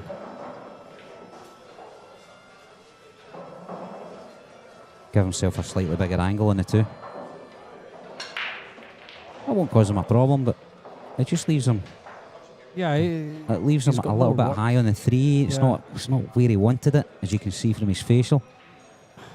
Luckily, the 4 will be straightforward after this. Has he got a bit too much an angle to hold for the 4? So see where his tip is. Yeah. I don't go there personally. I play firmer, take the white ball through the 3 and take the 4 back into the middle. Yeah, play towards the... Yeah, because it doesn't matter where you land on the angle. Aye. You've still got easy position onto the 6, whereas Yeah. if he goes a little bit high here, which he might do, watch this. No, he's definitely going low. Oh, but he's missed the 3. He's hung it. See, and because he's not hit the 3 firm, the 3 then can wobble a little bit or can be thrown off with the side from the white. Yeah. And all of a sudden, he's missed the 3 and he's let his opponent in. The white's lovely. That's exactly where he wanted it. But if you play it firmer, the 3 doesn't roll off, it doesn't move, and you've got that shot back into the middle with the 4. So I think he's actually played the wrong shot there. Missed a trick there. Now again, Fraser, he's gone where I thought I was going to put the white. He's played to the right place. Does the 6 pass the, or is he going to have to play into it here? No, the 6 goes. Must go. Looks like it goes. He's not really had a look at it, so yeah. I think it goes. It must go. He spent no time on it. No, it didn't go. Yeah. He needed to nudge it. Played it well. So where was Chris going to go then? Had the 3 dropped? He had too much of an angle to go on the... I know. That's interesting. Yeah, he would have struggled to play into the 6 and the 8 there. That's not perfect for Fraser. He's got enough Q power to get out of the problem, but he's left himself a bit straight here. Aye, so it's not perfect on the 8 ball. Again, he's got the queuing to knock it in, but it's not what you would have wanted to be. Yeah, he's not ideal. A couple of times across the table again in the 9 in the bottom right. No, I think he'll play once across. I think you'll see the white finish where it is just now. I am wrong. You're right, David. You know more than me. I love twice across the table. It's a shot Avadi played. Avadi played it as well as that, I'm sure. But there you go, brilliant. So Fraser 5-2 up on Chris. Can we update you on some other scores here? Phil Burford's just kicked off with Declan Maley, so they're still sitting at 0-0. Richie McDonald and Paul Corrigan sitting at 0-0. And Matty Christopher is now 6-3 up on Ryan Grant. Ryan Grant's had a great weekend. He's saying his cell. He's never played better. He feels that he's found his game. So hopefully Ryan can come back there against Matty. 2 great guys. Jordan Graham still 0-0 with Mark McAllister Jr. And John Chapman has kicked off with David Kadir sitting at 0-0. And the quarterfinals in Tier 1, you can see the game that's going on just now. The other game I mentioned, Phil v Declan. Coming up, you've got Stephen Capaldi v Elliot Sanderson and Vinny Vimende v James Jack. 2 mouth-watering games coming up in Tier 1. quarterfinals for Tier 2. Still all to be decided. Two of the games going on just now. We've got Archibald Corkle in one of the other quarters and Matthew Wrigley. So, yeah, we've still to see who they're going to be playing. It's amazing the little differences that you see that break there and the white's close to getting in, and it's you know, the way the balls are sitting. Yeah, His hand in the whole frame spins on. Oh, he's missed that. He's unlucky with the one as well off the Missed break. that by He a nearly ways. made it in the middle. He's got away with it, but then again, it's very easy to get out of it and potentially kick off the rail and pop the one.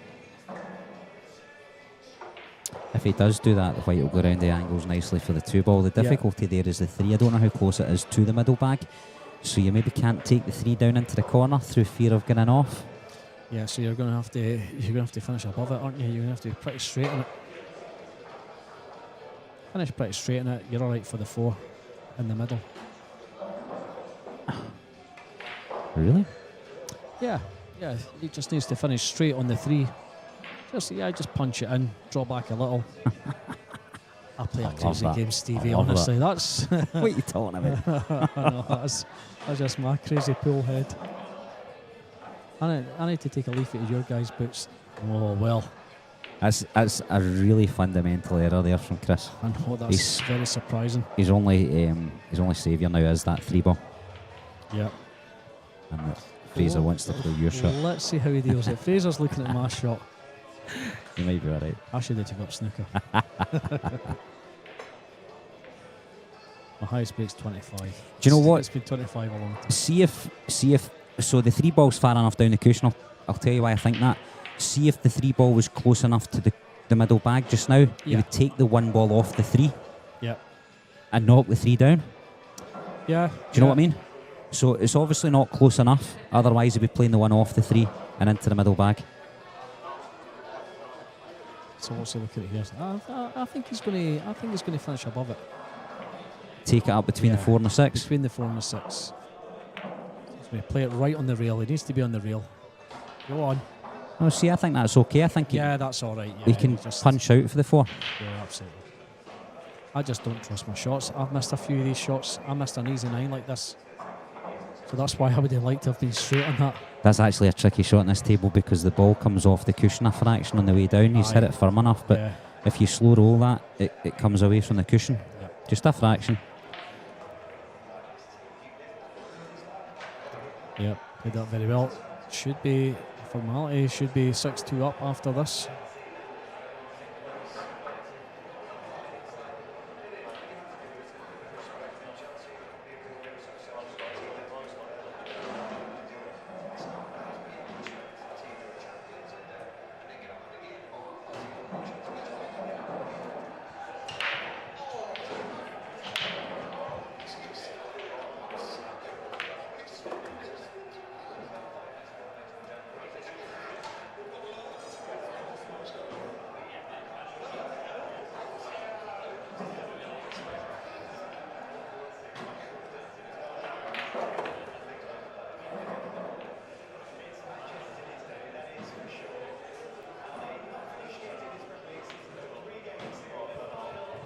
Aye, you were right. Straightforward formality there for Fraser. And you notice that 9 ball going straight into the middle of the bag, the heart of the bag, unlike his very first frame when it wobbled. And that's Fraser. You know, Fraser does hit the centre of the bag. That's why I was surprised in that very first frame. I missed it, so I'm too busy trying to put this television back on. One of our monitors has went out. It's the most important monitor that we've got as well, that are beck and call. So yeah, we're going to have to do without watching the football. So concentrate on the pool. What does Chris Cowie do? Does he go back to what he did in that frame that he won with the 3 fouls and try and slow Fraser down, or Well, he was. does he let loose and try to use his skills just to match him? Seemed to be playing his best pool there, and he did have Fraser in trouble when he was snookering him. So Fraser was struggling to get out of some of his snookers. So I think he needs to revert back to that. 6-2. Yeah, he needs to experiment a wee bit here, I think. See, there he's taking the one ball above the. So I don't. He's deliberately. So the white and the one ball are in similar positions to the way the last time he broke. This time he's not got a ball down. So, like I was saying to you, you're handing the table to your opponent if you don't get a ball. Yeah, absolutely. You can't. Especially somebody like Fraser, you can't do that. I don't think he's committing enough to the break, to be fair. The only not making balls of. The only difficult one here I see is getting onto the 3. He's going to have to avoid that black 8 ball on the side cushion. But the one that I find difficult here is maybe getting from 7 to 8. Yeah, he's He's now queuing over the 5 ball, which makes that a fraction more difficult. But again, 7 to 8 needs to leave the still an angle and twice across the table to finish above the into the same pocket. Does that, he should be fine on the 9, but that's a few balls away yet. So there's still a wee bit of work to be done here. Graham, I am playing Elliot next. It says table 13. I think they're putting Vinny and James Jack on the stream next. So I'm away to play Elliot on 13 just now. And am I on comms next week? Paul asked me to come down. I've actually booked a wee holiday. So Yvonne Ewing has a new caravan down in Sundrum Castle. Everybody knows Yvonne. And she rents out. So I asked her if she was available to give me that next weekend. Long time ago. So I'm taking the family down there for a couple of days. And that's a mistake from Fraser.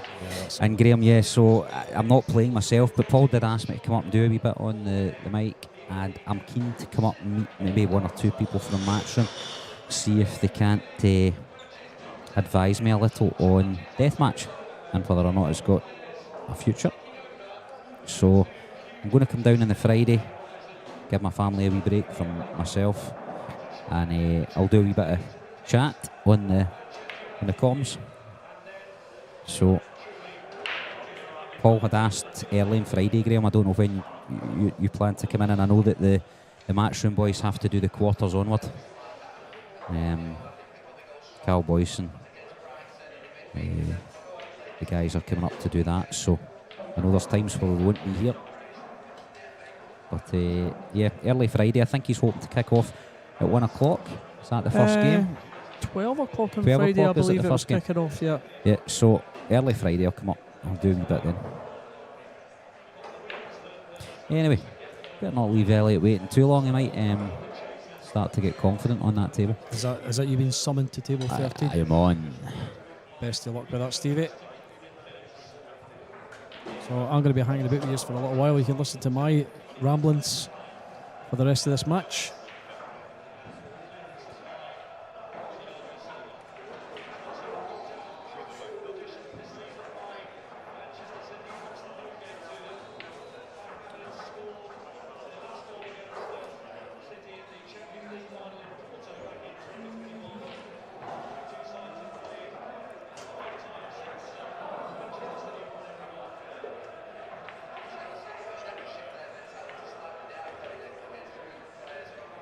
So yeah, this rack's still very much in the balance.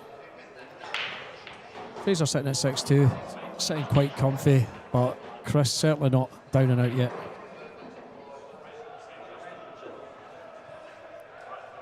So Stevie's off to play his match. We don't have his expertise knowledge anymore, so like I say, I'll have to put up with my good self.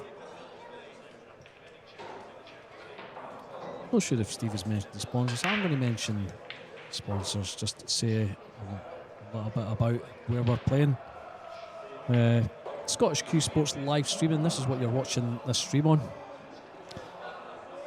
That's supplied by Craig Anderson. Craig does a fantastic job. He's a tournament director also at McGoldrick's Pool and Sports Bar. Rasson Billiards tables. Using Simonis shark grey cloth and Aramith black balls. The tables are going to be reclothed for next week for the J Flowers Scottish Open. And as we said yesterday, you certainly do not want to miss next week.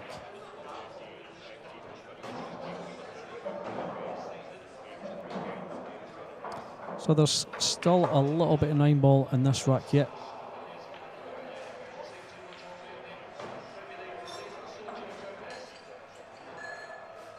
Looking at this, I'd be looking at potentially putting the 6 up behind the 8.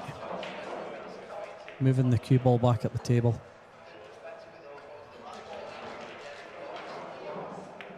Yeah, he's went the other way. Chance at a bank here. Don't know how Fraser is at banking. Yeah, he's going to play the 6 down table. Yeah. Playing it sensible.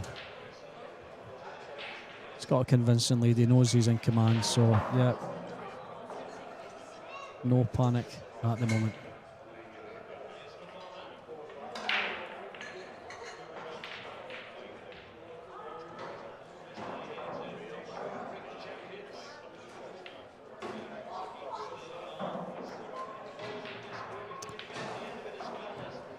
Yeah, unfortunately, Adam didn't win Gorillas. He lost 8-2 to David Kadir.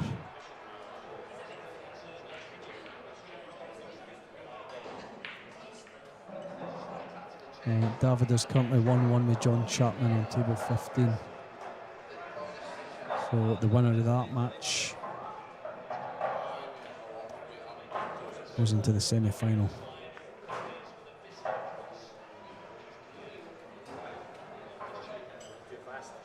Little bit of a mistake there by Chris. So what does Fraser do here? Does he play safe? Does he take the cut? Quite a big pocket there.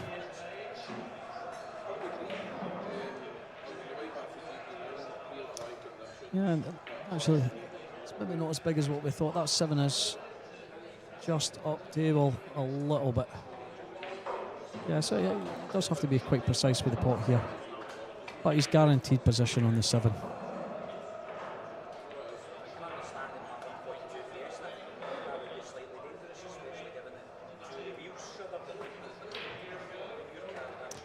Unless, of course, he falls behind the 8. No, he's absolutely fine. So, great shot there by Fraser. Again, just using a little bit of cue power to get back where he is for the 8-ball. That's absolutely fine. It's fine there.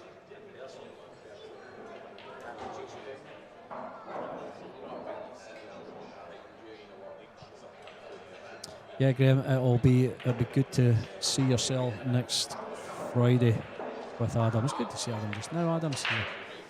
Not in the commentary box, but he's kicking about. He's kicking about the club. But yeah, it'd be good to hear you 2 guys on the commentary. It'll also be good to have the matchroom boys here as well.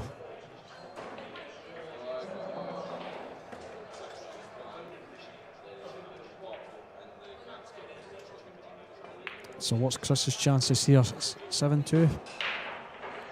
Mountain to climb. Phil Burford is currently 2-0 up on Declan Melee on table 14.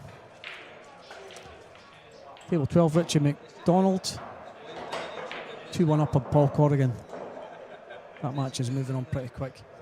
Matty Christopher 7-4 up on Ryan Grant. So I mean, Ryan's done well this weekend. He's played out his skin. I think he's still got a few racks to win yet. Don't think it's Matty's game yet. Bart McAllister drawn 1-1 with Jordan Graham on table 16, and John Chapman 2-1 up on table 15 against David Kadir.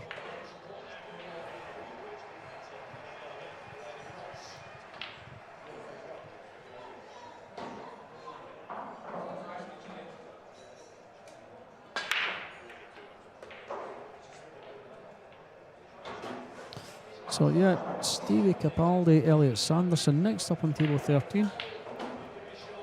That match is not over yet, but he has been summoned over. He's getting his cell ready for it.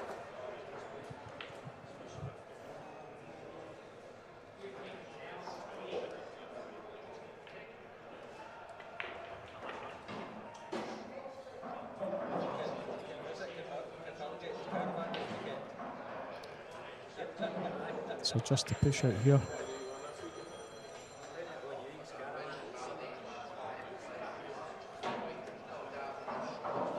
What's Chris looking at?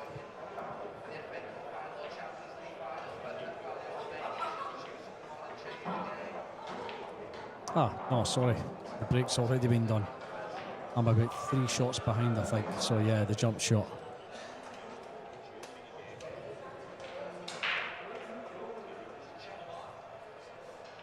Keep up, David.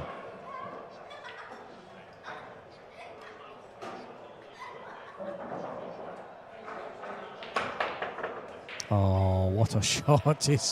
He's been very lucky he's not came off the table there. Yeah, a little trick shot there by Chris. Looked a simple enough jump, but yeah, to make it in that fashion, quite extraordinary. He's still having a laugh. He's embarrassed. He'll certainly take it. Nice to see him run out for here.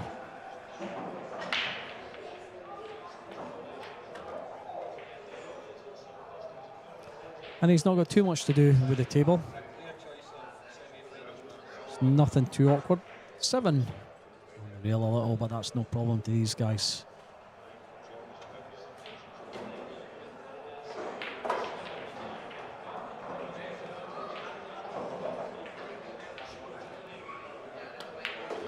I think it helps when the balls are so close to the rail sometimes.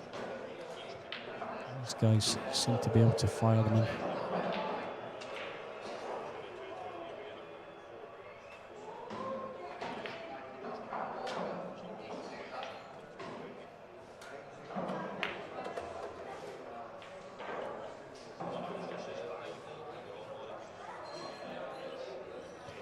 So I think he would have liked to be other side of the 5 possibly, but he's I mean he can come across the table, he can come back across.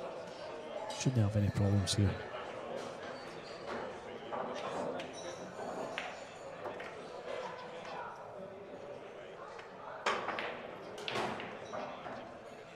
He's a little bit straightish.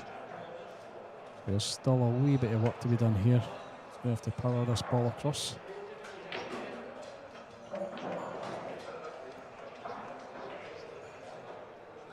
You can see where he's looking to put the cue ball. Just below the 7, about a foot off the rail.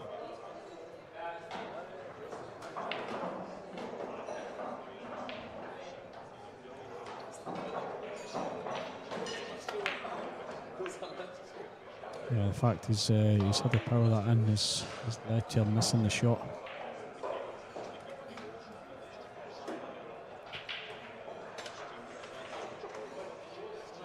So just a safety from Fraser here. Leave a bit of distance between cue ball and object ball. Doesn't want to leave him anything, and that's a full ball snooker. An easy one for Chris to get out off.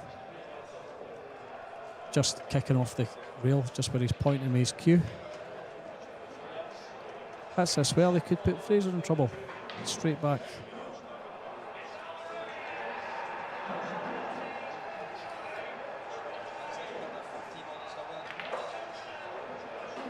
Ooh. Very unlucky not to fluke it there. And he's very unlucky to leave it where it is. So, key shot here. This could be the winner. Don't think he's hit that great. How happy is Fraser with that shot? He's looking at the pot. Yeah, he's going for this.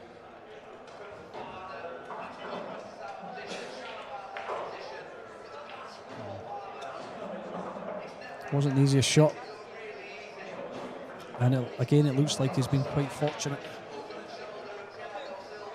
Does Chris have an edge to float it down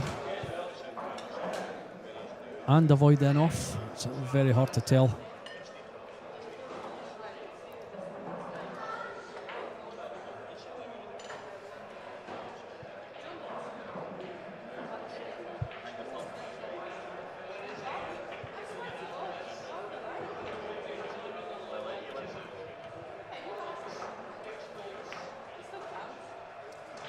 that was the shot he went for, but yeah, he's been very unlucky with that again. He's given Fraser another chance, and it's not the easiest of chances.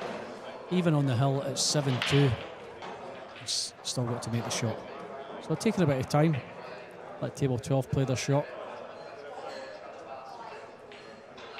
Time to have a little think about it, has a little look at the score.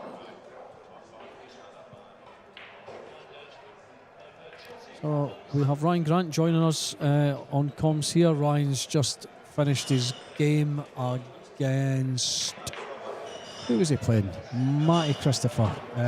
8-4 to Matty Christopher. Ryan, how do you feel that went, apart from The loss. apart from the defeat? Well, Dave, it was a really good match.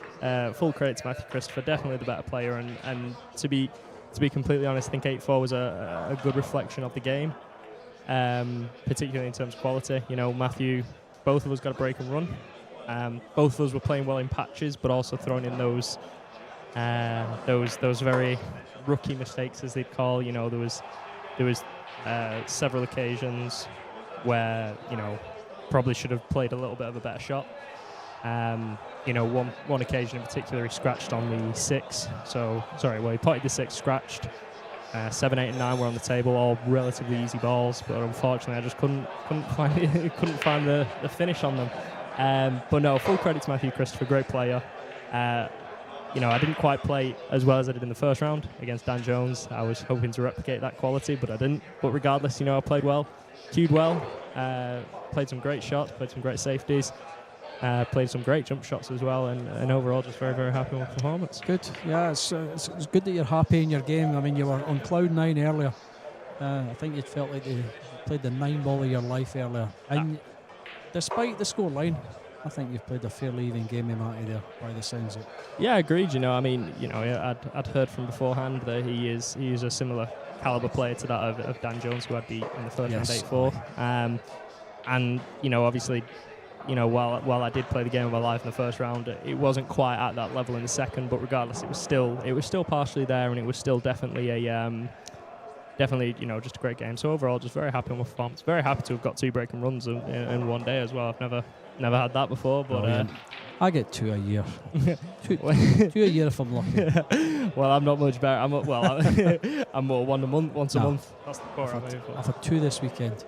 2 this weekend. Well, I would take that indeed. I've actually had 2 this year, so that's me for the year. So as you just seen there, folks, Fraser Patrick beating Chris Cowie by 8 racks to 2. Absolutely brilliant, Fraser. Well done. So next up on the table, we've got Vincent Vimende for James Jack. This promises to be a good match. Vinny has played the game of his life. Smashed me 8-0, but that's not too difficult. He always beats me 8-0. You don't give yourself enough credit. I sell myself short. Vinny was so good today. He's said his sell. He's playing really well. Never gave me any chances. Hardly a chance. I think I potted 1 good ball. I never had a chance. He's, you know, when he was running out of position, he just snookered me. It was really good snookers. I played a couple of good jump shots. You saw that 3 that. Oh yes, I did. The infamous. You know, 3. it was. I mean, that was a long jump, and I had to hit that on the fly, and I caught it absolutely beautiful. Vinny's dropped his extension. Oh, this will not do. He's not feeling. He's feeling the nerves already. He's feeling the nerves. He's up against Jacko. Yeah. So, yeah, absolutely rattled that 3 in the jaws, and it just sat there here for Vinny to go ahead and clear up. Coming back to Vinny's game, you know, particularly safety game as they call it, percentage pool is, you know, it's not all about just trying to take them all out in one go. It's about doing what in the longer term is the better shot, and Vinny, you know, is definitely, as are a lot of the higher quality players here. You know, if they can't necessarily finish a clearance out, they will stick you in prison. They will weld you to a different ball, and you are going to have very little chance of getting out of it. I wish I knew you 10 years ago. You could have told me that back then when I started playing 9 ball. Well, I'm here now. You know, there's still 10 more years. Yeah, you know what they say about an old dog and new tricks. So well, you know what? I'm sure you've improved a lot in the last, 2 years. I'll tell you what, I've improved this weekend. I came up for a bit of practice on Friday, obviously for this event. And I felt I've been playing really well. We've got the UK Open next week. I don't want to go there and play badly. I played great last year. Despite losing my 2 games, lost my first game 9-6 to Fraser Patrick. Oh, And I lost my second game. I can't even remember what the score was against. Goodness me, what was the guy's name? Martin Smith? Was it Martin Smith? Nigel Smith. Nigel Smith. I mean, regardless, you know, at the end of the day, you need to remember you're at the UK Open. You're against the best players. You're against the players in the world who are like, I can drop a couple £100 and go to this tournament and feel like I can at least get something. You know, you are playing the best. You get something out of it. Yeah, you that's enjoy yourself. I mean, I say I've been playing this game for 10 years. I've been a 9-ball fan as long as I remember. I remember when it was on Sky Sports, the very first Moscone Cup, 30 years ago. Yeah, I've seen them all. It was a bit crazy back then. You had a lot of the snooker players just involved coming in and smashing it home. And it was a bit of fun before. You know, now it's, I mean, for a few years it's been very serious. You know, you've got to earn your right to play in Moscone. Certainly for 3 or 4 of the guys anyway on the team, but yeah, you got a couple of wild cards as well. But yeah, there's ranking points to be won. Definitely, you know, at a lot of the matchroom events. I think for me it's just because I hope to enter the UK Open certainly in the next 2-3 years. It'd be good to see you there next year, Ryan. I think you've got what it takes to be there next year. You've certainly improved. I mean, I've known you for less than a year, probably maybe roughly about a year. About 9 months. Yeah, coming up to 9 months now in Glasgow. Coming up here, So I've seen you improve a lot.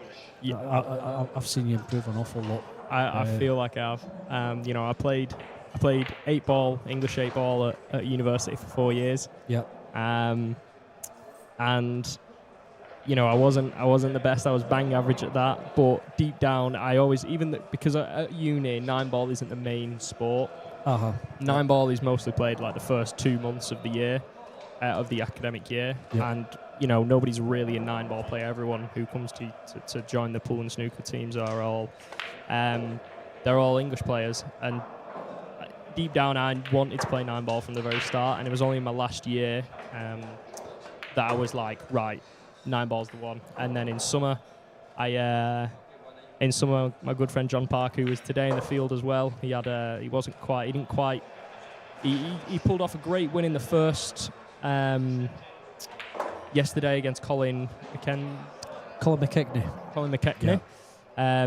You know, I think that went hill, and he just edged out. It was a very, very, you know, it was a huge win for him.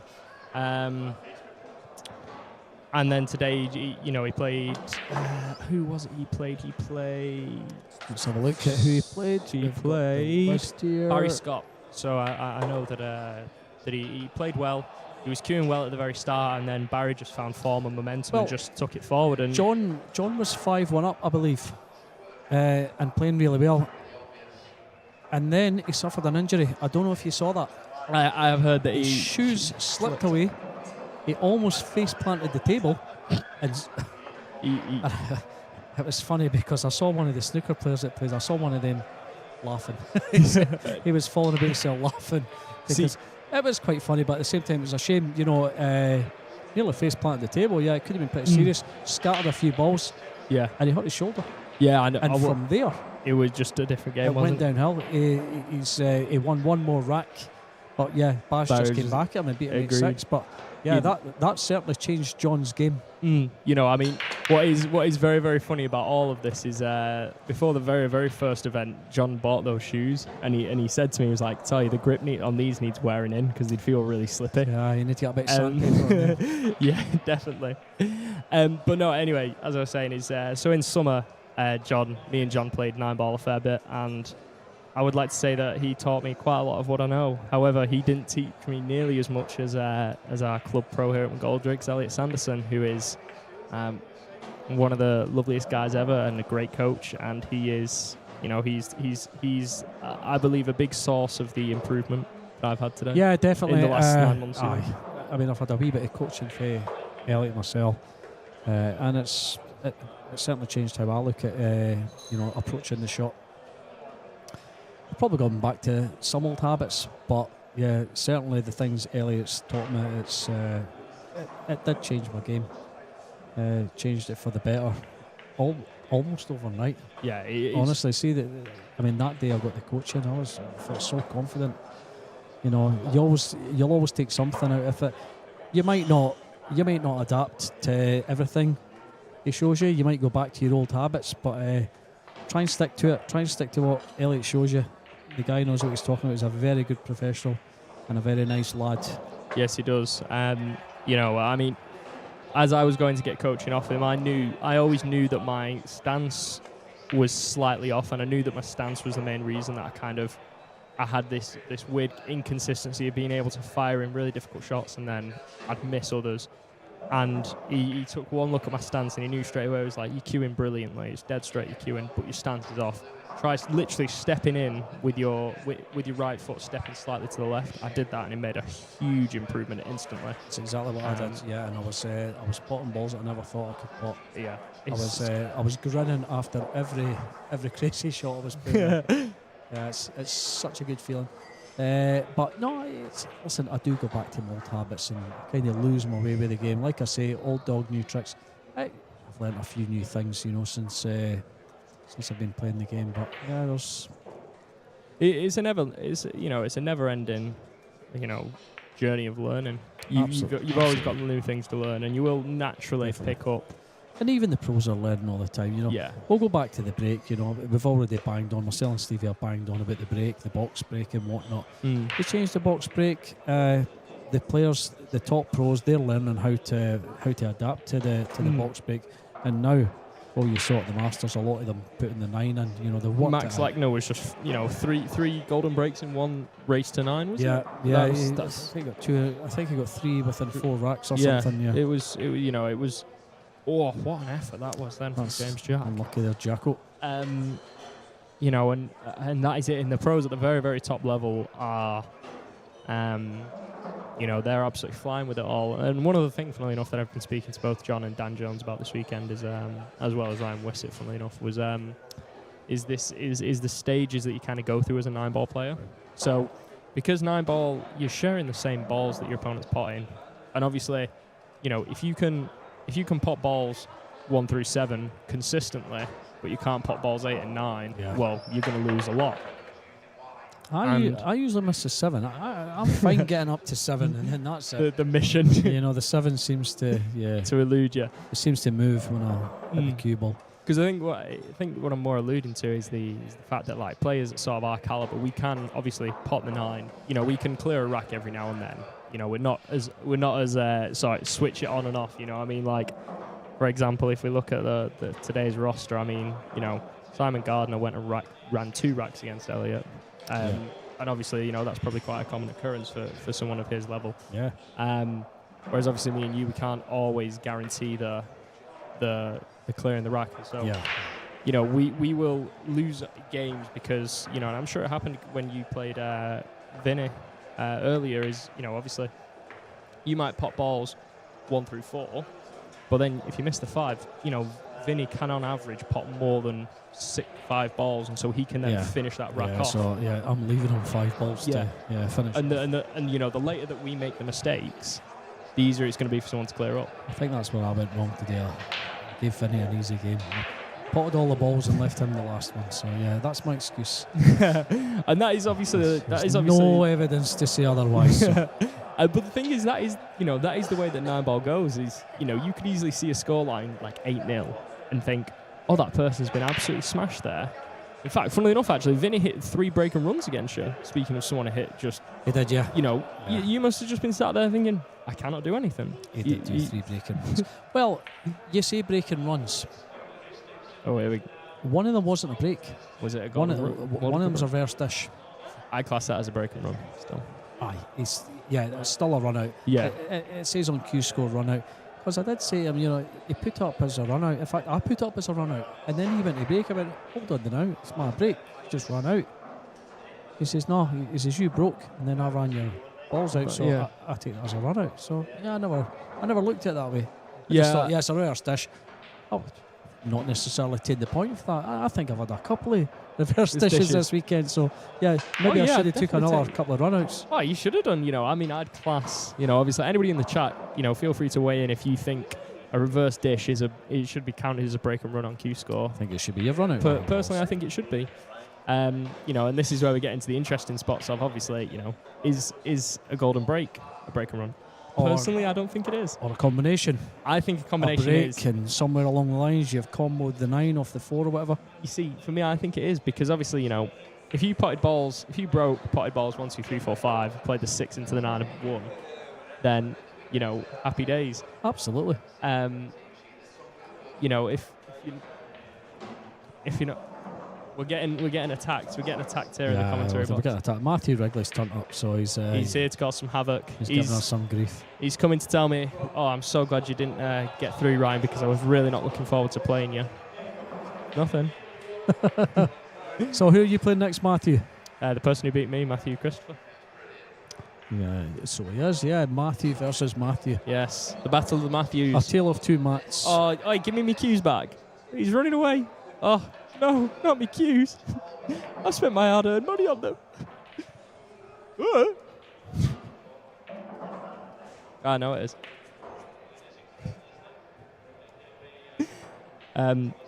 Ignore Matthew. Yeah, If he comes back for commentary later, I want everyone to give him grief in chat. We managed to shake him off. Yeah, we got rid of him.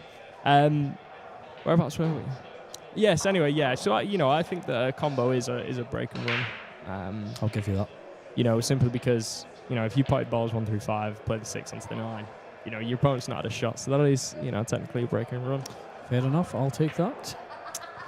So Vinny's left a very tough shot here. 2 ball. Does he go over it?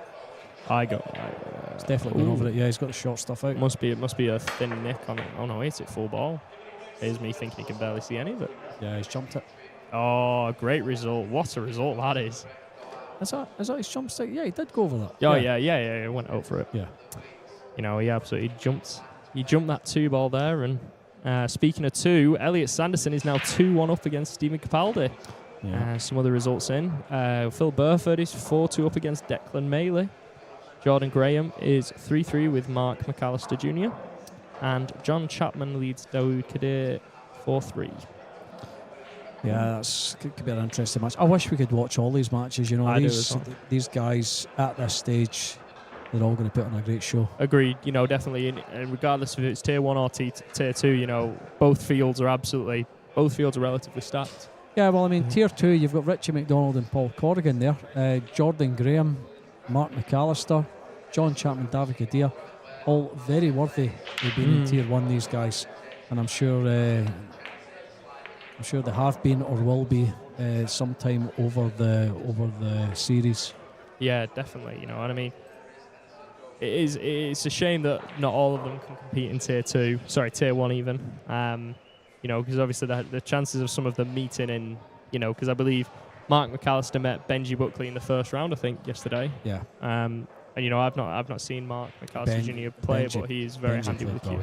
He's a snooker player, Mark. Yeah, when I watched him earlier, I could see the way he was cueing, the way he was sending the cue ball around the table. I was thinking, wow.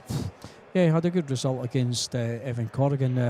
Yes, he did. 8-6 against Evan Corrigan. So, yeah, the young Evan playing out his skin there. Yeah, definitely. You know, certainly a star worth watching in the future. Definitely is. And well, Vinny he's made a horrendous shot there. That's the worst shot he's played today. I was gonna say, he's powered it through. Oh, big 9 ball. I know it's early in the game, but he's he's playing a top player here in Jacko. Possibly knock his confidence a bit. I mean, he's playing a guy like myself. Vinny's confidence is going to be high. Vinny's beat me by huge margins almost every time. It's not often I've taken many racks off Vinny. We seem to get pulled out against each other in these draws quite often. But yeah, is he a different player when he's playing someone James Jack's calibre? See, for me, I think it's certainly speaking from a point of view of being an average 9-ball player, I would class myself as, I always find I would much rather play a player who's better than me than play someone who's not as good as me or my level, because I always find that I rise to the occasion. Yeah, and these players are going to go for more as well. You know, they're going to fancy themselves that they're going to get another visit to the table, so they're going to take gambles. Yeah, they're definitely going to take those gambles. You know what I mean? Because the thing is, ultimately, this level, it's the percentages that define you. It's the being able to do the shot that your opponent might find difficult slightly more often than they can. So Jacko he had a good chance there. It wasn't an easy shot, but he's left Vinny in. You know, Vinny should clear it for here. The 7's a little bit tricky. Yeah, the 7's definitely the problem ball here. It's the wrong. It's the wrong side of It's the the rail. wrong side of the middle pocket. Matthew Wrigley's joined us Yes. in the comms box. Matthew, he says he's only watching. But we want a pre-match interview. Yes, about, we want to about hear how your you feel. thoughts on. I tell you what, I'll ask a different question. What were your thoughts on the match between Ryan Grant and Matthew Christopher? You had your chances. Oh yeah, I know. 100%. 100% I did. I couldn't quite I mean, replicate. he was all over the place the last few nights. Yeah, I know. I just couldn't quite replicate what I did. Five ball missed. Oh. I'm not going to say it. No, give me all the criticism. Which 5-ball was it? Oh yes, I know the 5-ball. Yeah, no, I know that 5-ball. That was a big miss. Big miss it was. Yeah, it was. Yeah, so Vinny had a tricky there. Played a really good shot. With Jack in a wee bit of trouble. Matthew's mucking a bit. Stop. Being a kid. Yeah, just been daft. Are you old enough to be in here after 9 p.m? Exactly. Off you go now. I just had to double check. Is it a school day tomorrow? Yeah. Just some updates on some other scores. Phil Burford is leading Declan Maley 4-3 still. Stephen Capaldi has equalised and is now 2-2 with Elliot Sanderson. And Jacko is just scratched there, so I would hope or expect this to be 1-1. Paul Corrigan leads Richie McDonald 5-3. Mark McAllister Jr. leads Jordan Graham 4-3. And John Chapman is leading Dawood Kadir 4-3. So nothing to do here. Punch this ball in. It's going to be 1-1. You had a very similar black here, didn't you, when you played Gus McDonald yesterday in the first round? Yeah, we don't talk about that. What? Because I missed it. But I won the rack. Yes, you did. Gus missed it as well. Gus never missed it. Gus potted it, but volleyed through. Yeah, Absolutely bizarre. It was very bizarre, and I was watching intently. And after that, the game was mine. Yes, it was, and it was hill. It was tensions were very high, and you could see as you queued it, you just sort of tensed up a little bit. And obviously, I don't envy you because I don't think I'd have done much better in those shoes. I was 6-2 down in that game. And at one point, I was 7-4 down. Yeah. Start playing the 9-ball in my life to come back from that because Gus is a very good player. Yes, he is. He really is. If you leave Gus with an open table, he's going to clear up. You see, that's the kind of hope that I was. That's the kind of run that I was hoping for when I went. What was my biggest deficit to Matthew? I'm trying to think now. I think it was maybe. Yeah, I think he was 6. I think the biggest deficit was 6-3, and then I managed to pull one back, make it 6-4. Then he went 7-4, and then I'd kind of. I'm not saying I was kind of defeated then, but I kind of thought to myself, I was like, he's already broken run once.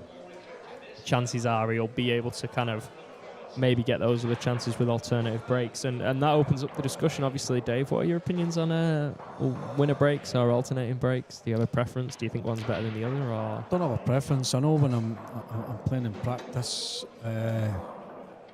we usually play winner breaks. But it's just easy to remember whose break it is when you're playing winner breaks, isn't it? Vinny's about to go airborne as well. So yeah, to interrupt you. I'm fine with alternate break. Oh, yeah, he's thinned up, but it might be okay. He might be leaving Jacko. Yeah, I think an easy safety here. May try and bring the 2 down behind the 7. Yeah, that's the exact shot I was looking at. He's not came round far enough though. I might get there as it runs. Just yeah, well, not a full safety. He's left a thin of it. He can pot this. Yeah, I'm confident that Vinny can pot this. Might need to put a little bit of right hand side on this, but yeah, I think he can pot this. Nice. Centre ball. Oh, could have fit a bus through there. You were spot on there. Yeah, he certainly could. Fit an absolute double-decker bus through What's there. in the snooker players say? Commentator's eye. Yeah, that is true. There's also commentator's curse, so I'd have pulled you on that regardless. Yeah, there's been a wee bit of that going on as well. Certainly was yesterday. Have you had an opportunity to play on the TV table before?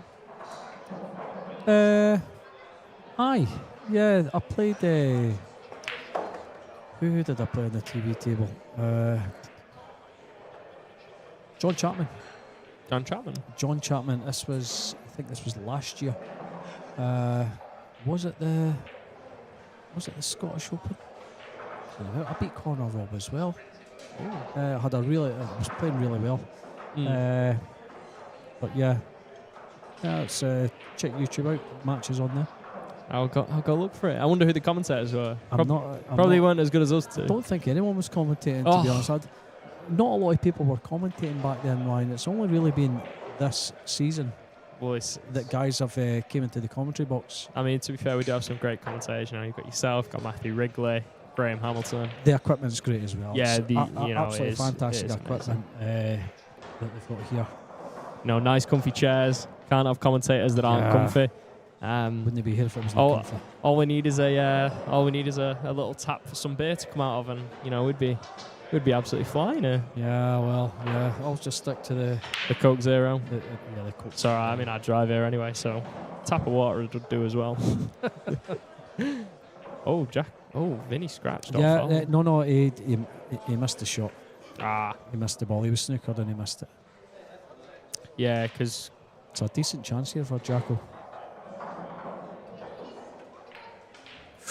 Oh my word! He just looked like he dropped his. Well, we're talking about commentator's curse, but he's been just lucky. Yeah, if you just watch that back on the stream, it looks like he just drops his elbow just as he goes to cue that. Now, obviously, everybody has their own style. Shane Van Bonen drops his shoulder, but he cues far better than I can. Okay, so you just fortunate enough to have to repeat. He just kind of drops his shoulder a little bit just as he cued that, or at least that's what I saw. They completely wrong. Alternatively, he could have just got it completely wrong, but Vinny's loading it back up. Fires 9. Oh. I was still watching the replay there. I wonder if that fire. Nah, the 5 passes there, surely. Yeah, the 5 passes there. Flies past. Just a quick score update on everything that's going on around the arena. Phil Burford's 5-3 up on Declan Maley. Elliot is now leading 4-2 on Stephen Capaldi. Obviously, this match is 1-1. Paul is still 5-3 against Richie McDonald. Mark McAllister is 5-4 up against Jordan Graham. And John Chapman and Dawood Kadir are now drawing 4-4. And Jacko has just rattled the 6 in the pocket. And again, I think I see these going, so I think Vinny will make this 2-1 here. This is going to be a nervy match. I could tell at this early stage, these two guys aren't going to have their own way. They're going to have to fight for it. Yeah, and I think it's going to be one of the matches where the two of them aren't going to be playing their best 9-ball. And they're just going to make it a scrappy frame. Just at this early stage, it looks like it's going to be a battle for the two of them. That like a dream, though. Oof, the middle pockets on these Ox Rasson tables, they are tight. And the fact he's just flung that in there, he's cued that like a dream. Yeah, it takes some very good cueing to smash these into the middle. Certainly against Matthew Christopher, a player who cues very well. There were several ones that just, I think there was 2 or 3 occasions where, he was trying to punch it into the middle pocket and just wasn't having it and just spat it back out. Easy done as well, isn't it? Yes, it is very, very easy. You've got to be millimetre perfect. Yes, you do. You really do. No margin for error here. So currently 2-1 to Vinny. So you're watching on Scottish Cuesports live streaming at McGoldrick's Pool and Sports Bar. Simonis shark grey cloth used on these fantastic Rasson Ox tables, and they're Aramith black balls, best balls in the business here.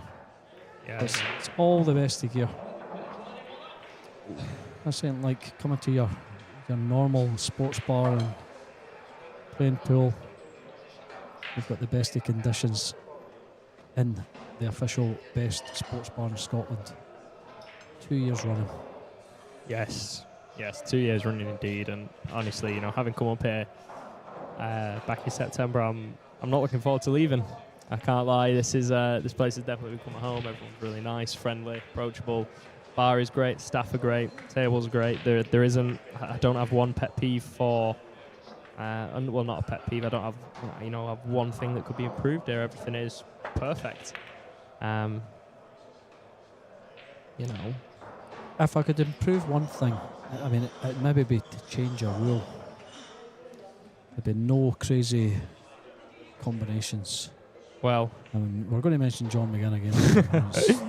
even he's crazy. It's come to that point where we don't call it a combination anymore. We call it a McGinn. McGinn. Well, it's pulled off a McGinn. I don't think until you see McGinn rail the combos in, you don't really understand how powerful he is. And Sanjin. John would be putting this one here and looking at finishing on the 2 in such a way where he could combo. Well, the 9. As I said while at uni. But he's very good at it. Whatever ball he's just not on. So, for example, the 3 here, I'd always say, the 3-9 flies. And funnily enough, it was just I was kind of the guy who would go for combos. Not necessarily, I was the guy who could jump better than I could. I could jump and pop better than I could actually pop normally. If the combo's guaranteed, if it's a certainty, if there's no other shot. Oh yeah, then yeah, great absolutely. Escape. Oh, that is a great escape, and that is a great result. Brilliant, Jacko. Well done. So Vinny's looking at coming off 2 rails here. Kick and sticking. He's going to find that quite difficult because he's reaching over the 2 here. Yeah, it's going to be hard to kick and stick there. Played pro side. To be fair, the one thing that I really wish I could improve on is definitely my kick game. I rely quite a lot rely far too much on my jump cue. Yeah, there's nothing wrong with relying on your jump cue. You play very well with it. What I will say as I do myself, it's one part of my game where I must admit I'm pretty good at. But I do think that unfortunately there's the when you play guys at this kind of caliber, how would you jump at this? Do you know what I mean? They'll put you in safeties that you can't jump out of because you're either welded to a ball or it's just not feasible. And if guys, these guys know that you can jump well. Vinny knows I can jump well. I'd been in trouble in a couple of shots in that match. And I managed to get out of the jumpable ones. So yeah, that's a great return. He's got to be married to the balls, before I'll turn a jump down. Funnily enough, I've never played Vinny in a flyer or anything. So I've heard he's good, and I've seen he was good from this. But yeah, he's punished me many times. A lot of times it can get very frustrating. Get beat with the same guy all the time. Using the knuckle, I'd not thought to play it like that. So can he see an edge of this? I believe he can. Yeah, he can see an edge of this. Can he pot it though? He's getting down pretty quick. I think he might just be trying to hit it, come back round the table. Yeah, he's nowhere near going for the pot there. He's left Jacko in. So sails the cue ball up just above the 3. I'll tell you what, he's been sensible. That's why these guys are still here. That's why the guys are in the quarter-final, and I'm sitting here commentating on their match because he's played the right shot. Yeah, yes, and it was the shot I was looking at simply because either I don't think you could have played it into the middle pocket. I don't think you could have played it up to the top because how would you have got on the 3? Yeah, I was looking at just following through and leaving myself just above the 3 to put in the 3-9 combo. No, to put the 3 in the centre pocket. In the side. That's fair enough. In the right centre. I'd not even thought of that shot. I wonder if maybe it's welded to the 6 and doesn't go. Jacko never thought either. Nah, you should run over and quickly tell him. Oh, he's well, he can certainly make it now. He's broke the frame wide open. Nice easy one for Vinny here. He's doing nothing at all with this one ball. Maybe a little bit of left hand side just to bring it the right sided 3. Or does he come back and put it in the left middle? He's going to play for the 3 in the right middle. Yeah, it's absolutely spot on there. He's hit that perfect. Yeah, he has indeed. Maybe, I say perfect. Yeah, I'm going to contradict myself here. Maybe what would be another inch further down the table here. Yeah, he might. He might have to What's he screw looking back at with here? a bit of bottom right to come back out for the 4, unless he's trying to maybe float through that gap and take the 4 to the top right. See what he's planning there. Yeah, just looking at bumping out of the. Oh, there we go. No, he Yeah, wanted. You it see, I was- think he it wanted was to run looking at full the 8. force into the. I think he wanted to run a bit fuller into that 8 there, Yeah, it's. or maybe avoid it completely to he keep was the momentum. he of the was cue ball. queuing up to the edge of it there. He was suggesting that he wanted to come off the edge. I think. Oh, again. Oh, he's cued it like a dream. Oh, That dream being a nightmare because that's just went a little bit too far. yeah. And now where does... Well, the problem is that, so obviously he's going to have to go up now and Yeah, then take the 6 to the bottom. yeah, he's going to left. have to go on his travels here. Yeah, but the issue... We'll just have to wait. We'll see the shot he plays because obviously he's going to need to be straight-ish on the 6 or else he risks sitting himself he behind the 8 plays the or the safety 9. here. He can That is true. can he weld the cue ball to the 9? I don't think he can. I don't think he's got the angle to weld the cue ball to the 9. But could put Jacko in a little bit of trouble here.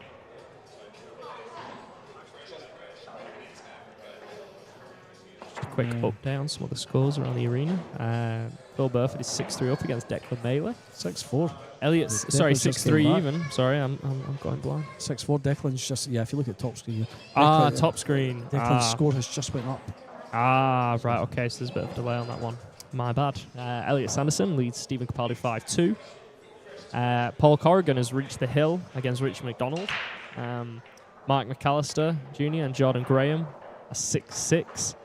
That must be a great game to watch. And John Chapman versus Dawood Kadir is 5-4. Again, I'm sure that's another great match.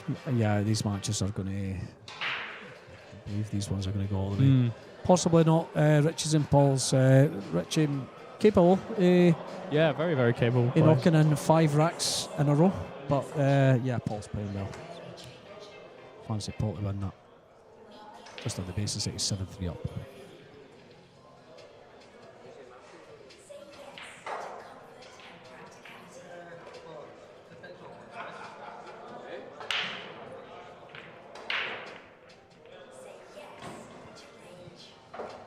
Yeah, he's raging me so with that one. So, what's Jacko looking at here? Does he take the pot on? It's early in the match. I think he's just going to play safe. Yeah. Yeah, that's a handy little shot, but could find this selling a wee bit of bother. Has Vinny got enough in angle to get this 6th round, and he's went the other way. Yeah, that's absolutely fine. Safe enough. But Jacko's going to play the same shot. He's got to hit this really thin. Looking at leaving the cue ball where he's gesturing there.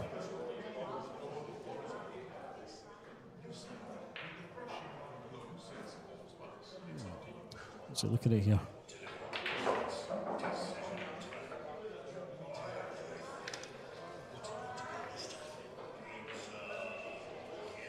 Just caught a little bit too thick.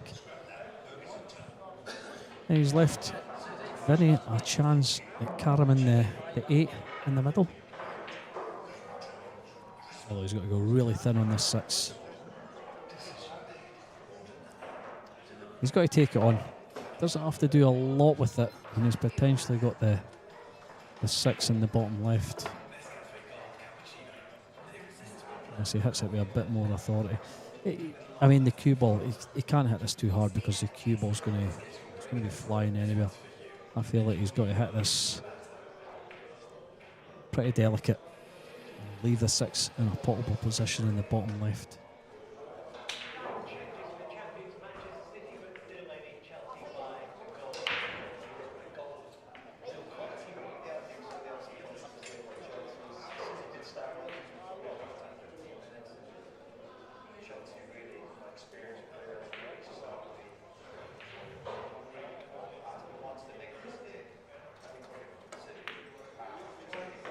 Well, how about that? That's an absolute brilliant shot. Never seen that one. Yeah, that's why this guy's in the quarterfinals. Yeah, Saw that shot a mile away, didn't he? Brilliant shot, well done, Vinny. Still not done and dusted though. Another tricky little shot here. Again, does he go for the safety? Does he just punch that 6 around 3 or 4 cushions, try and get it in behind the 7, leave the cue ball where the 6 is? I think he's going for the pot.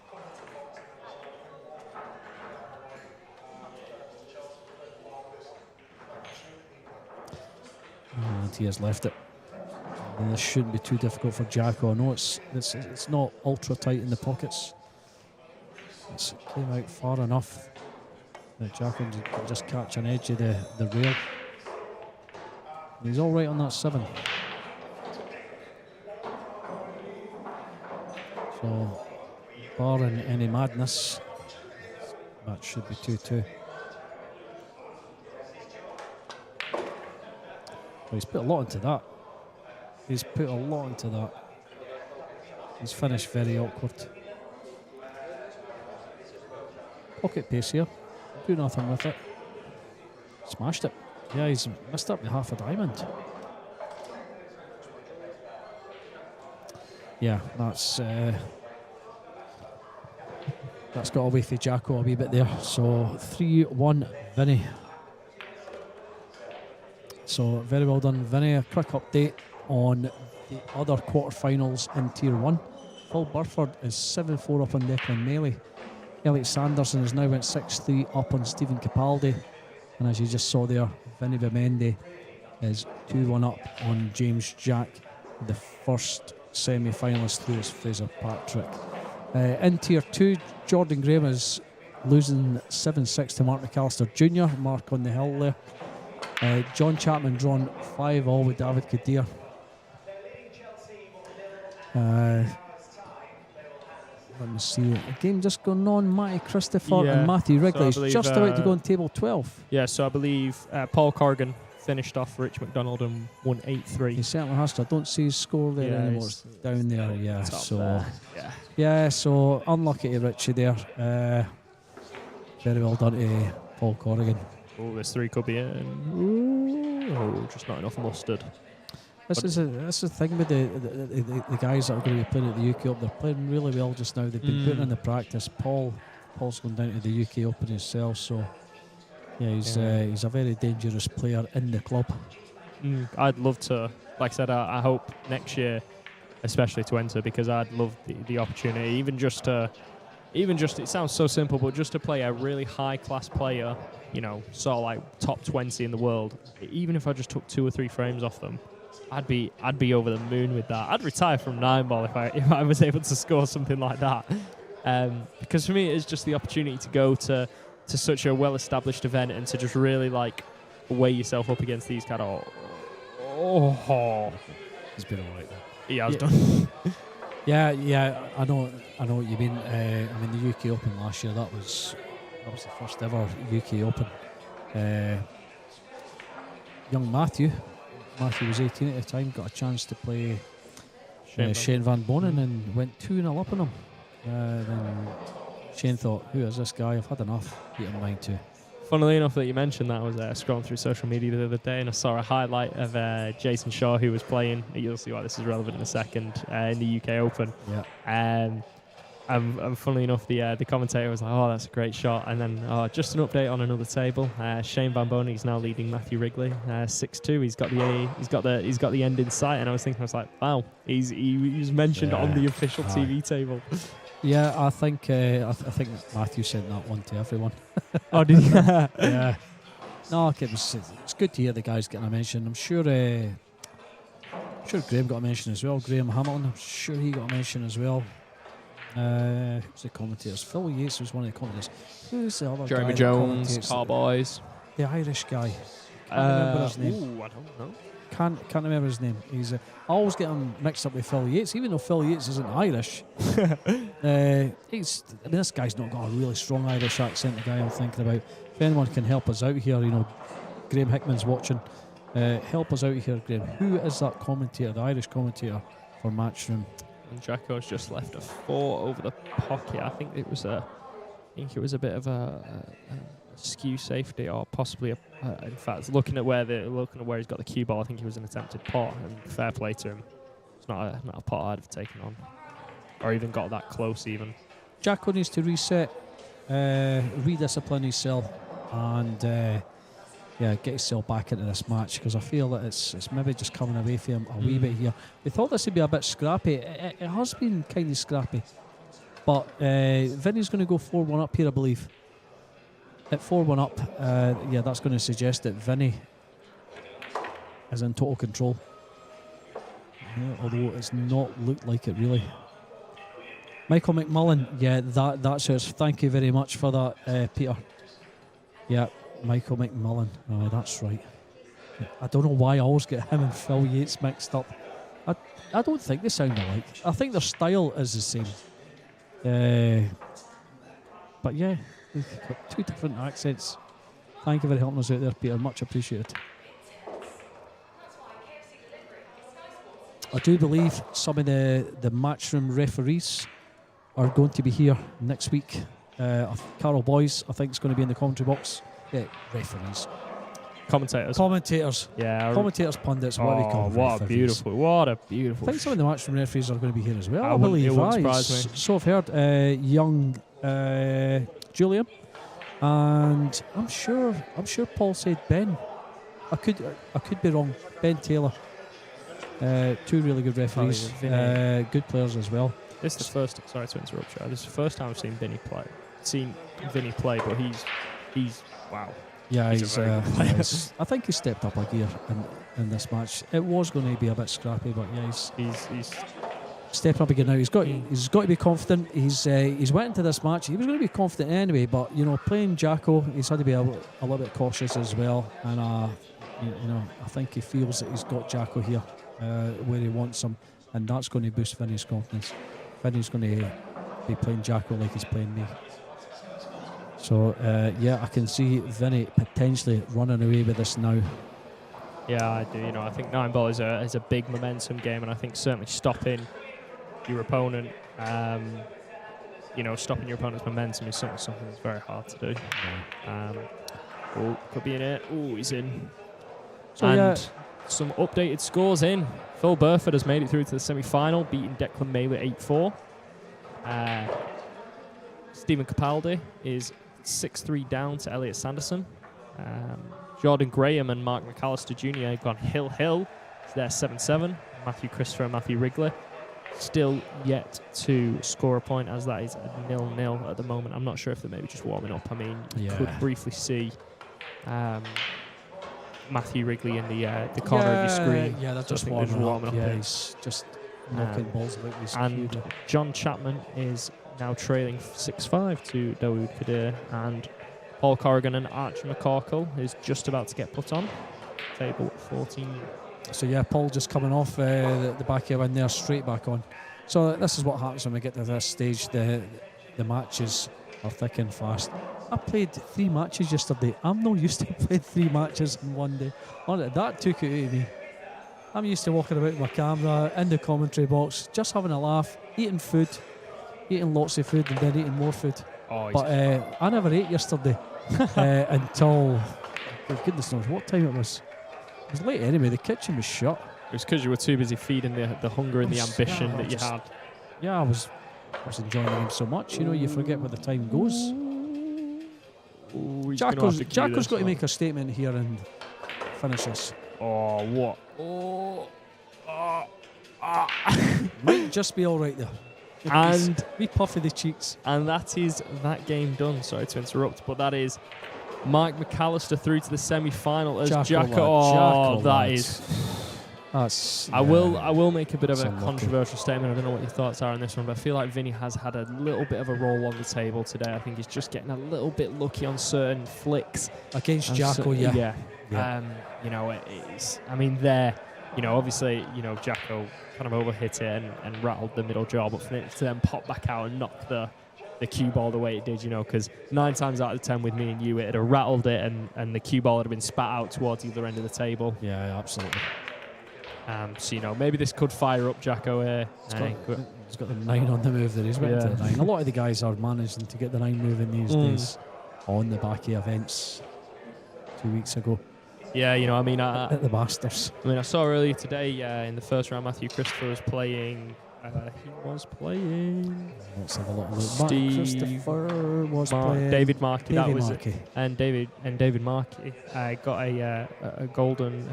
Is it called a golden goose, where you pot the 9-ball and the cue ball at the same time? Is that what that is? I think it's called a golden goose. or You a learn golden something duck, every day. something like that. Something like must that. be goose.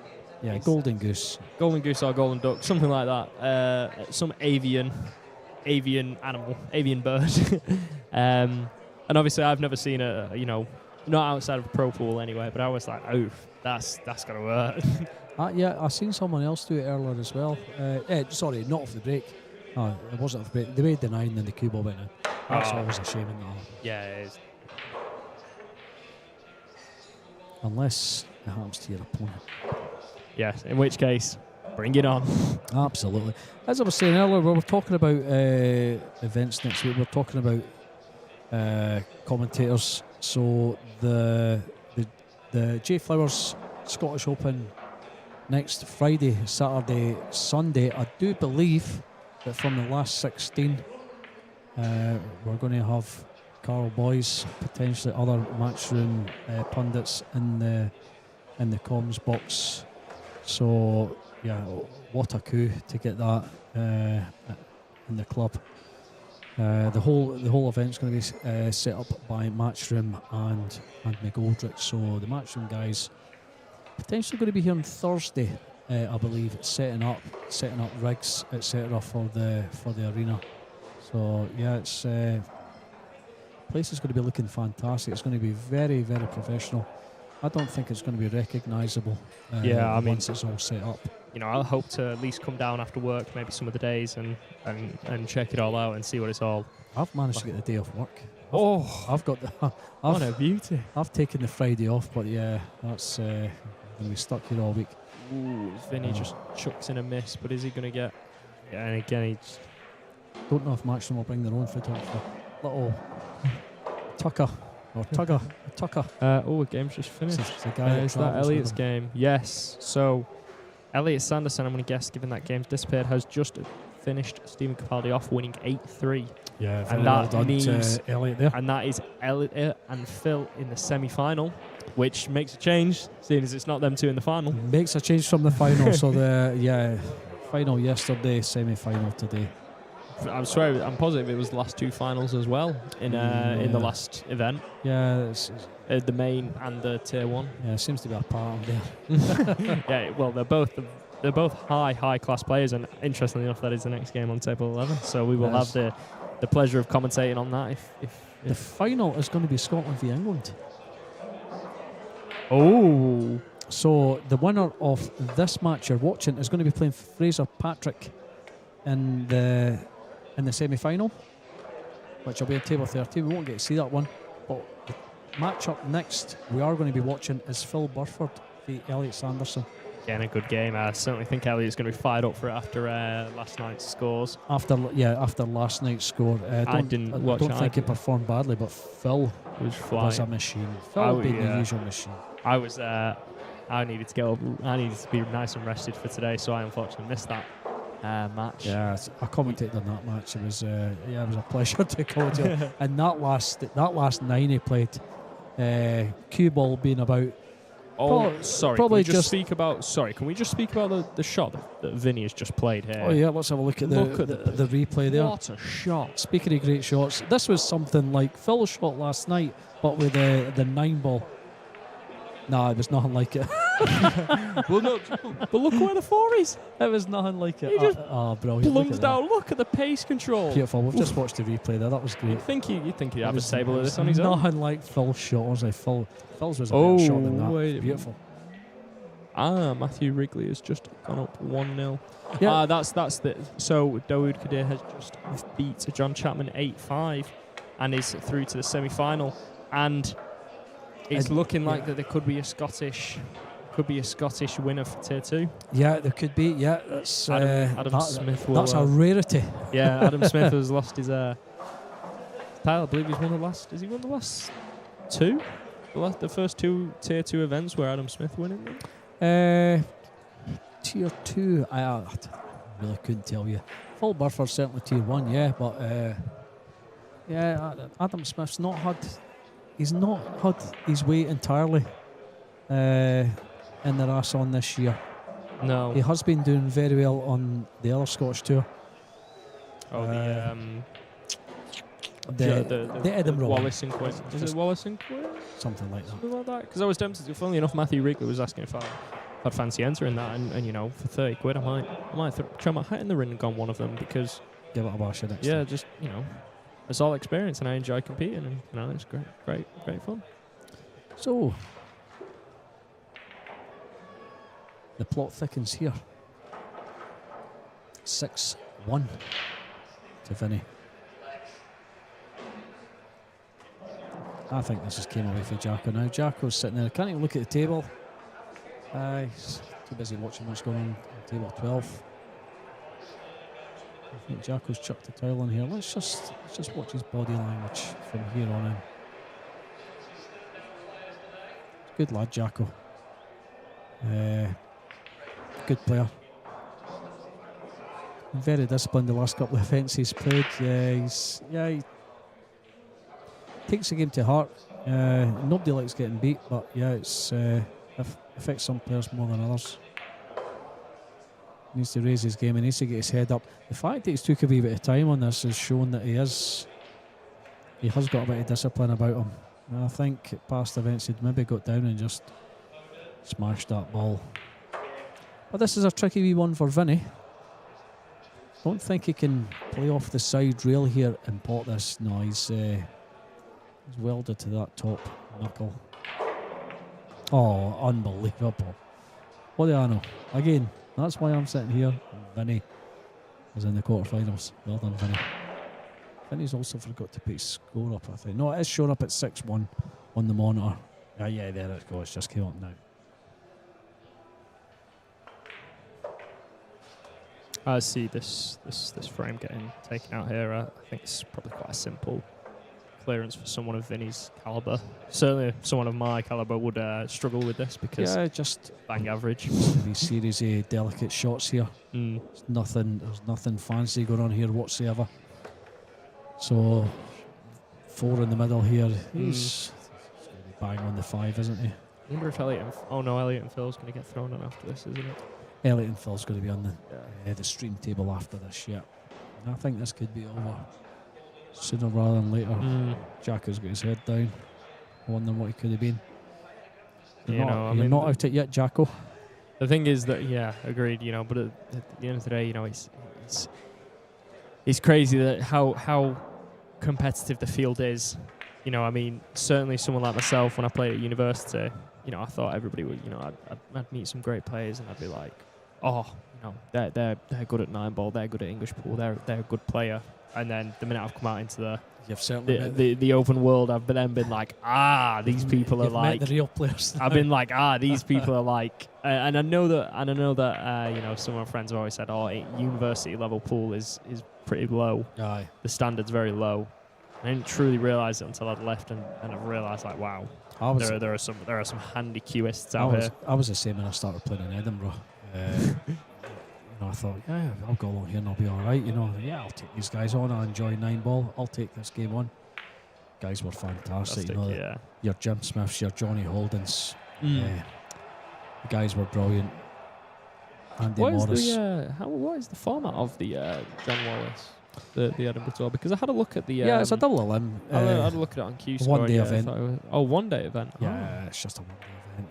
I might definitely A double elimination. Yeah, it's. I definitely might have to throw my hat in that ring then. Do you know when the next one is, off the top of your head?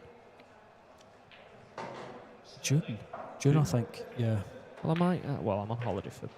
Can you think of the date off the top of your head? I will be able to tell you in a minute because I am on holiday. I've got my name in it. By the way, we're mentioning another tour on this tour. Oh, sorry. That is conflicts of interest. I apologise. Yeah, a lot of the guys actually play on both tours. Yeah. The Geordie guys come up and dominate it. Yes.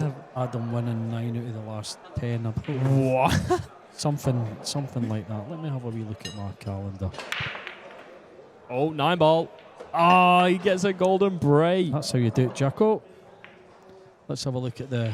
And that makes it replay on that. 7-2. How did he achieve that? It's the exact same way that Max Lechner had done. We're gonna have Cue a ball wee comes look at back the across, replay. kicks the 9 replay. back in. Yeah, so he's Boom. brilliant. Yeah, that's how it's done. Yeah. Yeah, we've just had the luxury of watching the replay there. Very well done. Yeah, indeed. Yeah, still trying to find my calendar here. Where are we? June. June. We've got another Rasson. 25th of June. Rasson should be. Series Rasson. event 4. Well, I thought it was July. Is that right? No, it's 8. I've got the next Rasson tour is 8th, 9th of July. Why have we got 25th of June? What's going on? 25th of June. 8th. Oh, wait a minute. What's happened here? I've got 25th of June and the 8th and 9th of July. Probably got last year's dates in it. Yeah, because there is no single day event. What's happened here? Rasson Series 5, 16th, 17th of September. Don't have the other one. It doesn't matter. Yeah. So what a Jacko has flying jump pulled shot. an absolutely fantastic shot out there. Has he got a shot and he on gets the 3? position. He's What all a right. beauty. Yeah. What a beautiful. He hooked himself with the 2 and hooked himself on the 1 to the 2 and then flung himself out. I wonder if Jack's fired up for this one. Though I don't think that 4 passes. Maybe after that shot, maybe not. Play safe. Unless he maybe tries and cuts it and goes really aggressive. Oh, Sensible shot. Oh, he's came out. Oh, my word. Oh, ooh, no, Nah. I don't think that hits. Oh, tell you what. I'll be honest, I don't envy Vinny here. I don't know how I'd get out of that. That hits. No. He can put this onto the 6, man. Really? Yeah, I think so. But then again, I don't think that. It's just me thinking of the crazy shot. Oh no, you're right. It does pass. It's not welded. I thought it was welded to the 8. I'm looking at this thinking, yeah, I've got this. Yeah, that goes. Yeah. I'm looking at it like, that doesn't go. I'll play the Commentator's 4. eye. I'll play the 4-6 combo here, and I've won the rack. Alternatively, I'll play it safe. Oh, that's a great safety. Yeah, he's done the right thing there. Well done, Vinny. I need to stop going for the crazy shots. Well, you know, if your opponent can't guess what you're going to do, you know, keep on your toes. You know, you might surprise them and then win. Fortune favours the brave. We've just had a comment from the powers above. There will be a new link for the stream. So after this match concludes, there will be a quick pause. And I think this match will probably, the semi-final between Phil Burford and Elliot Sanderson will probably pick up at around 6 p.m. I'm going to guess. Yeah, so we will take a little break because they'll have a little break before they kick off the final, I'm sure. So we'll take a break. There'll be a new stream. So you know the page that you're on, Scottish Cuesports live streaming. So hang out for the next link. Or you can maybe watch some old matches for the next 10 minutes or so until we're back with you. But in the meantime, it's this match has still to be won. Yes, it does. What'd you do there with the 4? Go for it? Oh, he's playing safe. Sits behind. Ooh, God. It's not a bad shot. I mean, Vinny can see can't see enough of it, but what do you think? I wonder if you maybe come off the rail and try and knock the 4 to the right hand long rail. Looks like he's coming off the rail. Leave Yeah, it safe. may come off the rail. Or maybe he's Pot trying it. to pot it.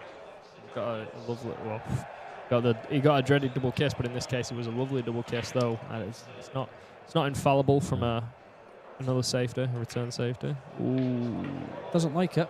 Nope. This is tricky. You know, there's not that much in angle to. Yeah. Oh, brilliant! Absolutely crazy, beautiful. Again, you know, what does Vinny do with this? He can't thin that 4 enough. He's going to move the 5. And it's hard to stop the cue ball. Yeah, he's played that all right. But then again, yeah, Left on to the middle, or maybe even to the bottom. He's got a shot in the centre pocket here.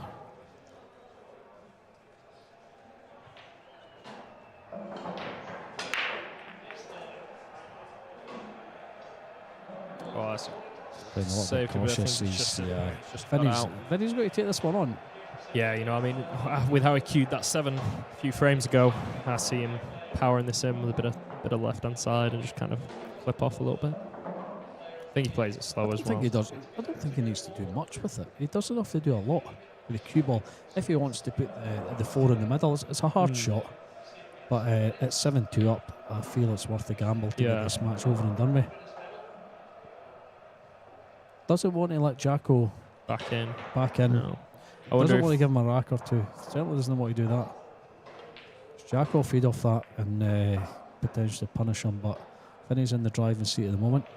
I feel he's going to take this one. He was looking for a bit of cover there, though.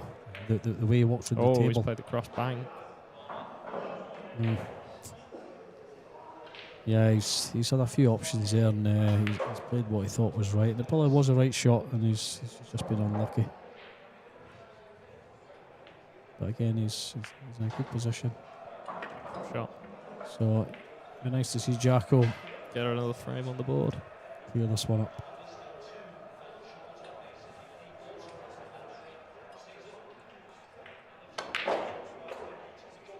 Oh. Yeah, he's not played that very well. I actually thought he was going to go straight into the top pocket there, the way he played that. Then you can see an edge. He's looking at kicking it.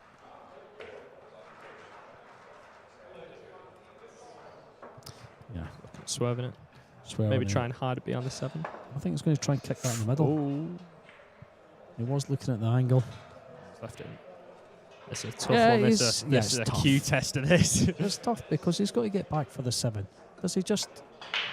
Yeah. Play say, cross bang. Oh, he's left it safe as houses. Oh no, he's well, probably left a gap actually. it's tricky. The fact that Vinny's looking at what he's got to work with. This isn't straightforward. Queuing over the 7 as Queuing well. over as well, yeah. Yeah, he just tops it through, maybe a touch of right. Ooh. Difficult, but he's... I suppose that's the beauty of that, you know, if you nick it too thin and hit it pro side, you're gonna leave it at the top rail.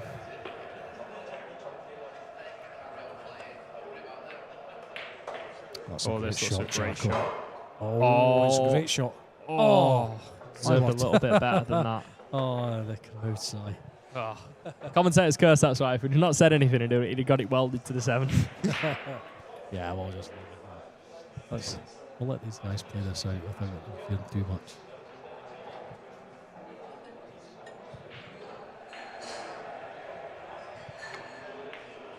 Again, going for the cross bank double again. Is Vinny going to be the one to get it? No, he isn't. But he's going to get the safety. He's left it. Okay, So the problem is, chance that of a I chance. don't know. This I don't know if there's much angle here. I think he's going to have to either. This is tricky. This is tricky. It's powering it. Yeah, he's deep screwing. Oh, Come on. There you go. what a shot! Oh, that's the shot of the match for me. That is tied with Vinny's. He'd like to get another 3. foot down the table, but he's fine for this. Pot says he's on the 8. And then it's 7-3. Ooh, I don't know if I'd have. Didn't? I mean, I think it goes to that didn't corner play- I pocket, thought but I he don't know. would. Yeah, I didn't. I wouldn't have known how I'd played it, but again, Unpredictable, this lad. that's why I'm in here and he's out there. Absolutely. He's unpredictable, but he's more than capable of making any shot. Yeah, he is a good player. You know, after a very hard-fought frame from both players, some great safeties, some great escapes, some great two-way shots. James Jack takes it, makes it 7-3. 7-3, yeah. Do you see him making a comeback? See if he gets another golden 9. You see, you were too neutral. I'm getting too greedy. Yeah, I'm getting greedy. I've seen him make one. Come on. Surely he can get another one to make it 4. So just some updates. I feel like Dave was about to do them. You can fire in. No. On you go. Right, so where are we? This is the last match in the quarterfinals in Tier 1. The other Tier 2, Archie McCorkle is currently 2-1 up on Paul Corrigan in the quarterfinal, and the other remaining match in quarterfinal, Matthew Wrigley is 3-1 up on Matty Christopher. Two of the matches already decided. Mark McAllister is in the semis. He will be playing the winner of Paul Corrigan and Archie McCorkle, and David Kadir is in the other semi, who's going to play the winner of Matthew Wrigley and Matty Christopher.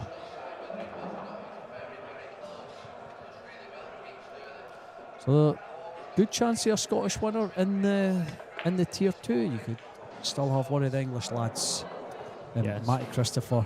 He's got a hard match in Matthew Wrigley. He has. He's very, currently very 3-1 down as yeah. well. So Matthew Wrigley is an exceptional, very, very good player for his age. Only 19 he is. He really could be something. But we wish both guys all the best. Oh yeah, of course. Yeah, it's a shame that, especially if both players play amazing, it's a shame that one of them has to, unfortunately, go out. The old cliche. Yeah, someone's got to lose. But they're all great guys. Though. Yeah, they are. You don't like to see anyone lose. No, certainly not. No. You don't like to see too many donuts either. There's only been one donut dish today. Donut. What? Yes. Donut dish. Right. A dish of donuts. I've been dished a donut today. Well, dish to donut. I was Yeah. welcome. I was really confused then. Take a look at my score against Vinny. Oh, dish to donut. 2-8. Alternatively, you built you a snowman. I got he got the snowman and I got the donuts. Well, Unfortunately. I mean, happens to the best of us, I mean, it was kind of yesterday after I'd been served a 8-2 loss. If you then scroll back through and have a look at at some people who might have lost 8-2, obviously Adam Smith, Ryan Wissett 8-2, both are exceptional players. Absolutely. The scoreline doesn't necessarily dictate a player's ability. Mark McAllister Jr. as well. I'll be honest, he's he's served an 8-2 against James Kelly. Mark, brilliant. I think this is his first event. I think I've seen Mark here before. James Kelly, on the other hand, James Kelly is a better player than this weekend suggests. Yes, funnily enough, I've played a few James. Well, when I first moved up here, but I had a few sets with James, and he is a very, very handy player. Yeah, he is. I rate James very highly. Though obviously, Mark McAllister Jr. Sorry to interrupt as well. To interrupt myself even. Vinny is probably just about to polish this game off. Yeah, and he does. And he does indeed. Yeah, so sending very well himself done, through Vinny. the semi-final, where he will face Fraser Patrick. Yeah, so in the other semi-final in Tier 1, it will be Phil Burford and Elliot Sanderson coming straight up. We are going to take a break, but yes, we are. Stay on Scottish Cuesports live streaming. There'll be another link appearing very, very soon. And we will then be ready to go for our next match, Phil Burford, Elliot Sanderson. See you in a bit. See you.